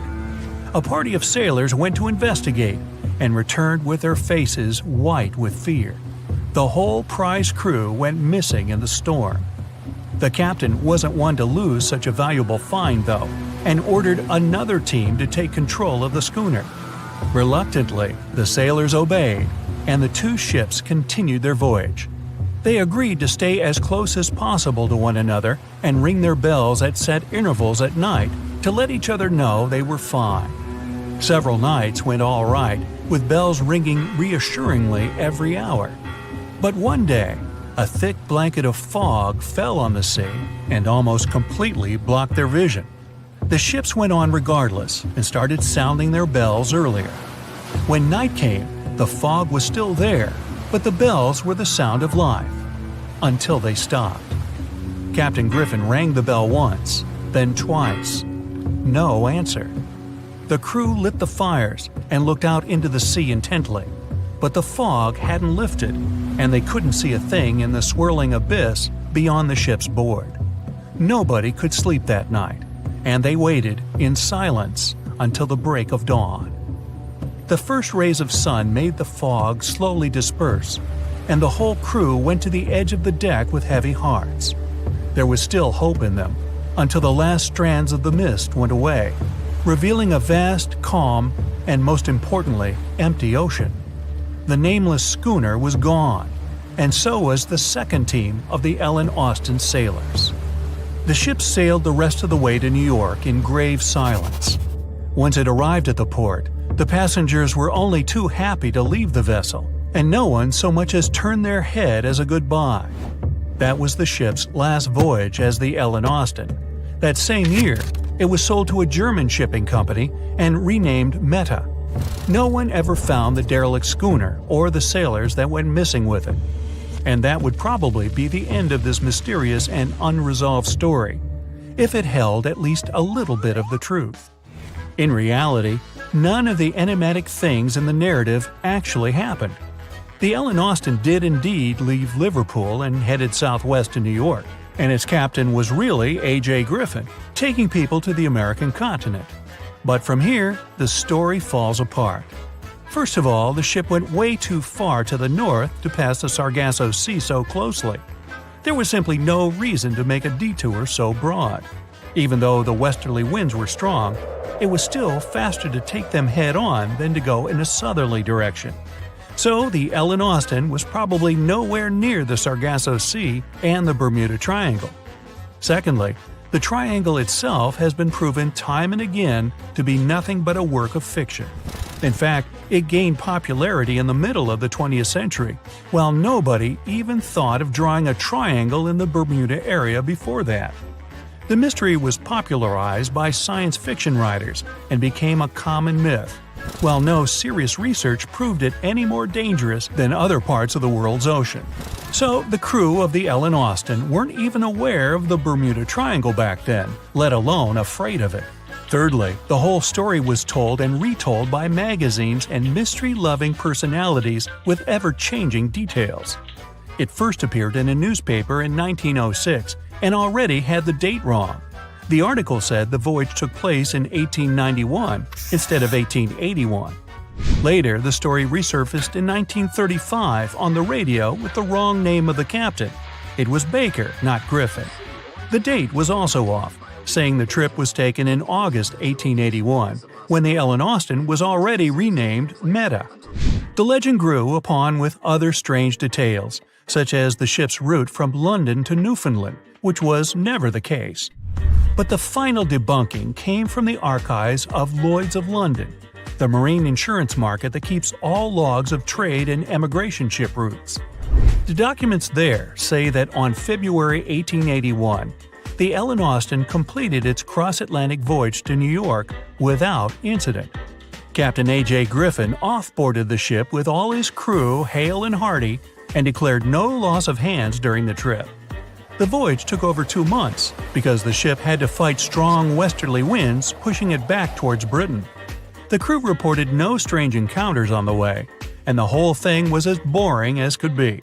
And even the passengers must have been smiling when they stepped on the American soil at last, unaware of the phony baloney story they were about to be a part of. The Bermuda Triangle is one of the most heavily traveled shipping routes in the world. Some skeptics believe that this fact solves the Bermuda Triangle mystery. Statistically, the busier the area, the higher the frequency of accidents and disappearances. While this makes sense, it's not the frequency of disappearances that's responsible for the mystery of the Bermuda Triangle. It's the lack of explanation or wreckage found. On his very first voyage to the New World in 1492, Christopher Columbus sailed through the Bermuda Triangle. Columbus reported that one night, when he was on the deck of the ship, he noticed a giant light appear in the distance, unlike anything he'd ever seen before. Columbus looked at his compass for direction, and it gave off erratic readings. You might have noticed that the Bermuda Triangle doesn't appear on any world map. This is because official institutions refuse to acknowledge that the area actually exists. No one exactly knows how many ships and planes have disappeared in the Bermuda Triangle. The rough estimate is 50 ships and 20 planes. Most of the time, the disappearances had no explanation and no wreckage has ever been left behind. When the TBF Avenger planes went missing, a massive search operation was conducted. Boats and planes searched the Bermuda Triangle for any signs of the aircraft. One of the boats searching was a PBM-5 Mariner airboat. The airboat took flight at 7:27 p.m. and called in a routine radio message 3 minutes later. Then, it was never heard from again. No trace was ever found of the rescue airboat or the 5 Avenger aircraft. A huge investigation was launched into the disappearance of all these vehicles, but nothing was ever discovered. The Bermuda Triangle is home to some pretty intense and unexpected weather. Storms build up quickly and unexpectedly, then disappear soon after. If you blink, you might miss it. This could explain why few distress signals are issued. Pilots and sailors never saw the weather coming. A popular theory suggests that rogue waves are responsible for the many disappearances. Rogue waves are called extreme storm waves by scientists. They occur when different weather patterns take place at the same time and cause large unexpected waves that reach up to 100 feet tall. Witnesses say that the waves look like giant walls of water. These waves could explain why ships go down fast and without leaving any trace. Just off the coast of Japan, you'll find the Bermuda Triangle of the Pacific Ocean. They call it the Devil's Triangle. Between 1950 and 1954, 9 ships disappeared in this area without leaving a trace. The ship Maroon 5 was sent to investigate these unexplained disappearances when it also vanished. After this incident, the Japanese authorities labeled the area as a danger zone, and sailors were encouraged to avoid it. Some people blame all disasters on the extraterrestrial paranormal activity. Others suppose it's all about raging natural phenomena. Some scientists believe the cause of anomalies is the environmental changes. Also, there's a really high concentration of methane hydrates on the bottom of the ocean in the Pacific Bermuda area. This gas tends to set off, and when it happens, bubbles start forming on the surface of the water. These gas eruptions can interrupt the ability to float and can easily sink a ship. Because of this chemical reaction, there won't be even a trace left. Underwater volcanoes are said to be another possible explanation for the Japanese Dragon's Triangle. In fact, they can take down even small islands. Luckily, nobody lives there. It's a pretty common thing in this area that some of them disappear underwater and others appear out of the blue because of seismic activity. You'll never find the Dragon's Triangle on any official map of the world, so nobody's quite sure about how large it is in reality. In July 2015, 2 teenagers disappeared after setting sail off the coast of Florida. There's some mystery about what the 2 teens were really getting up to. They told their parents that they were just going to fish, but they told their friends that they were crossing to the Bahamas. Shortly after they left, a line of thunderstorms moved towards the area, and the boys were never heard from again. A massive search was conducted, but sadly, nothing was found. 1 year later, the pair's boat was found off the coast of Bermuda with a broken iPhone and some personal effects left inside. One of the most popular and bizarre theories trying to solve the Bermuda Triangle mystery comes from Charles Berlitz. He insists that the area is home to the lost city of Atlantis. The missing ships and planes and malfunctioning equipment, according to him, were all caused by rays of energy let out by the special energy crystals that power Atlantis. While this sounds silly, Berlitz's theory was convincing enough that over 20 million people bought his book worldwide. Previously, the compass wouldn't work well in the Bermuda Triangle since the lines of the 2 poles coincided here, true north and magnetic north. But if you fall into this line, your compass will behave strangely. But the magnetic north is constantly shifting, and now it's far beyond the triangle. No legend says pirates of the last centuries operate in the Bermuda Triangle, or that the Flying Dutchman makes other ships disappear. A popular theory is that ships travel to the distant past or future through a time portal in the Bermuda Triangle. Fortunately, these are all myths. Just imagine hundreds of giant tentacles reaching out to a group of ships sailing through the Bermuda Triangle. In the past centuries, they could easily sink an entire fleet, since the ships were made of wood and were lighter. Squids wrapped decks with their strong tentacles, made holes in the ship's hulls with their sharp beaks. Toothy suction cups could break the masts and tear the sails. The water was filling the holds and slowly rising to the deck. The ship sank in a matter of minutes. Survivors reached the shore and told everyone about huge monsters. This is how the legends of the Kraken appeared. Fortunately, now people have sonars and equipment for monitoring the sea space. They say the main reason why this place is so enigmatic must be the magnetic fields that form this ominous triangle. Ocean floor is made of rocks containing a lot of magnetite.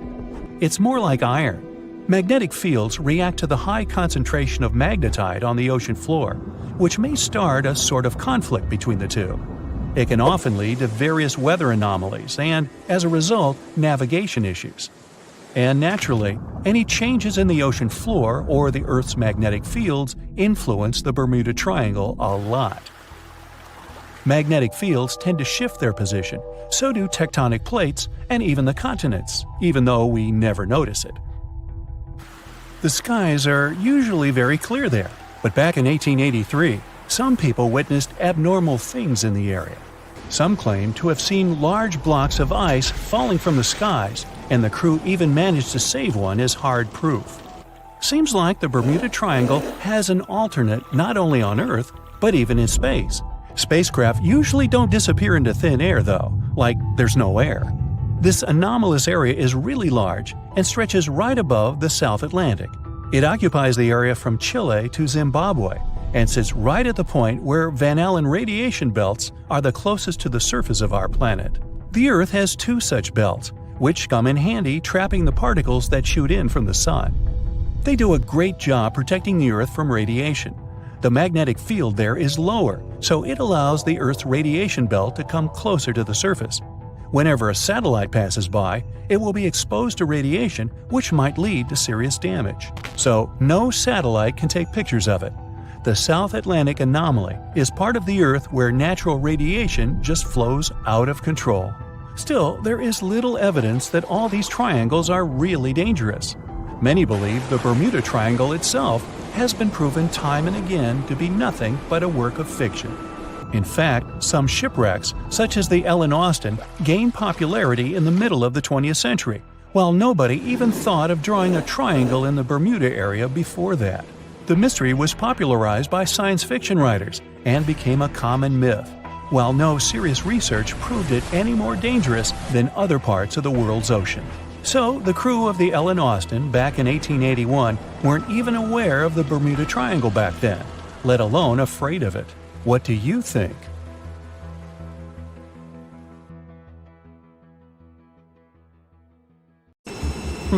Can we estimate how many ships and airplanes were lost in the Bermuda Triangle? Have their disappearances resulted from human error or weather phenomena? Let's try to find out. We have a curious story of the SS Cotopaxi. This ship vanished in 1925, traveling from Charleston, South Carolina to Havana, Cuba. It never reached its destination. Years later, in the 1980s, a wreck was found 40 miles off St. Augustine, Florida. Since specialists could not precisely determine what and where it came from, they nicknamed it Bear Wreck. It took many additional years of work, done mainly by marine biologists, to identify that this ship was indeed the missing SS Cotopaxi. This was confirmed in January 2020. How did the ship just reappear? And how did it get there, since this mysterious shipwreck isn't even in the Bermuda Triangle? Now, let's see who came up with this term, Bermuda Triangle. Can you actually pinpoint the triangle on a map? No, it's not an officially recognized location either. The Bermuda Triangle does not appear on any world map. Nobody has agreed on its exact boundaries. There are only assumptions with approximations of the entire area, ranging between 500,000 and 1.5 million square miles. By all approximations, the region has a vaguely triangular shape. In 1964, an American author named Vincent Hayes Gaddis first came up with the idea when writing an article for Argosy magazine. He used the Bermuda Triangle to describe a triangular region that has destroyed hundreds of ships and planes without a trace. It is pretty hard to get the number of lost ships and planes because some ships and aircraft have gone missing without leaving a trace. Their wreckage in the region has not been recovered, but the recorded story should help us. Legends about the Bermuda Triangle date back to the 15th century, like that of the Italian explorer Christopher Columbus. When sailing through the Atlantic waters, he passed by this location in the late 1400s. In what we now know as the Bermuda Triangle, he saw a huge flame that seemed to just crash into the ocean. Later, he saw an unusual light flashing in the distance at the exact location. Like many other sailors since then, his compass had severe malfunctions. Flight 19, a Navy plane on a routine schedule back in 1945, also started the Bermuda Triangle legend. It was commanded by Lieutenant Charles Taylor, and it's recorded that he just got lost in the triangle for no reason. Since pilots had no GPS back then, they had to trust their compasses and keep track of how long they'd been flying in a specific direction and their speed. Shortly after completing the task, both of the compasses on board stopped working correctly. Records found after the plane's disappearance also indicate that Taylor didn't have a watch on that particular day. The initial report stated that pilot error was to blame for this unfortunate event. However, because people weren't satisfied with this outcome, it was changed to causes or reasons unknown after several reviews. One surviving pilot named Bruce Guerin suggested he went through an electronic fog while passing above the triangle, making him travel through time. In 1970, when this incident happened, he was flying his aircraft when it was surrounded by two huge clouds that formed a whirlpool and spiraled. Like many others before him, he noticed that his navigation devices were malfunctioning. When he eventually made it out of those clouds, he discovered that his flight had only taken 35 minutes. It should have taken 75 in total. Since he had no other reasonable explanation for what he went through, he believed he must have been pushed forward in time. It's not only strange-looking clouds that have been seen above the Bermuda Triangle. In 2014, a pilot recalled almost colliding with a flying object that he could not identify whatsoever. Some of these strange encounters were even caught on tape. It's the case of an early 2015 flight whose passengers noticed a curious object just floating over the ocean. The pilots have yet to figure out what they actually saw back there. Okay, not all of the possible explanations have been this unusual. Oceanographers, for example, have also tried to explain why ships disappear around here. So they recently came back to one of their old theories: rogue waves. These are immense walls of water that just pop up suddenly. If multiple such waves rise simultaneously, they overlap like a wave sandwich. If one single wave can reach over 30 feet tall and happen simultaneously, it can create a rogue wave that can surpass 100 feet high. These types of waves can quickly overtake even the biggest of ships. Meteorologists came up with their own explanation too: hexagonal clouds. These unusual types of clouds can generate winds of up to 170 miles per hour, and they're pretty significant too, some reaching 20 to 55 miles across. As such, waves inside these wind giants can go as high as 45 feet. The Earth's own magnetic force might also have something to do with it. Within the Bermuda Triangle, compasses point to true north, the geographic North Pole, rather than magnetic north, the shifting magnetic North Pole. Some have even explained that since these two perfectly overlap in the Bermuda Triangle, it can cause a magnetic phenomenon that could make navigational devices malfunction. It's called the agonic line. The problem is that scientists have discovered that this line moves each year. It might have passed through the Bermuda Triangle at one point, but it's now through the Gulf of Mexico. Other strange natural phenomenon found along the coast of Norway could help explain why the Bermuda Triangle has claimed so many ships. There are some deep craters there, measuring up to half a mile wide and are 150 feet deep. Scientists believe they were created by methane gas bubbles. This gas seems to be leaking from deposits hidden deep in the seabed. Once the gas reaches a certain quantity, it bursts to the surface and causes eruptions. So, do pilots and ship captains actually avoid this area today? Could this explain why there are fewer ships that get lost there nowadays? But if you've ever flown from Miami to San Juan, Puerto Rico, you probably know that's not true. As for ships, if people would avoid the Bermuda Triangle, nearly all Caribbean vacations would be spoiled. To this day, there are a lot of flights that go over the Bermuda Triangle, so it's clear nobody is avoiding it. This place is one of the most heavily traveled shipping lanes in the world. Nowadays, the Bermuda Triangle has heavy daily traffic, both by sea and air. But the Bermuda Triangle is indeed subject to tropical storms and hurricanes that happen very often. Let's also keep in mind that the Gulf Stream, a strong ocean current that causes sharp changes in local weather, passes through the Bermuda Triangle. Besides, the deepest point in the Atlantic Ocean, the Milwaukee Depth, is also located in the Bermuda Triangle. The Puerto Rico Trench reaches almost 27,500 feet at the Milwaukee Depth. So, if you think about it, the whole mystery is a perfect combination of human error, bad weather, and a lot of ship traffic. This was confirmed by data provided by the U.S. Coast Guard. If you look at percentages, the number of ships or planes that go missing in the Bermuda Triangle isn't different from anywhere else. Disappearances do not happen more often than in any comparable region of the Atlantic Ocean. Official statistics say around 50 ships and 20 airplanes have vanished while traveling through this region. So that's another reason why the total number is so hard to pinpoint. Nobody could describe its rescue in official records if a boat was reported missing. There are also some events that, it turns out, didn't happen at all, adding to those false reports, like that of a plane crash back in 1937 off Daytona Beach, Florida.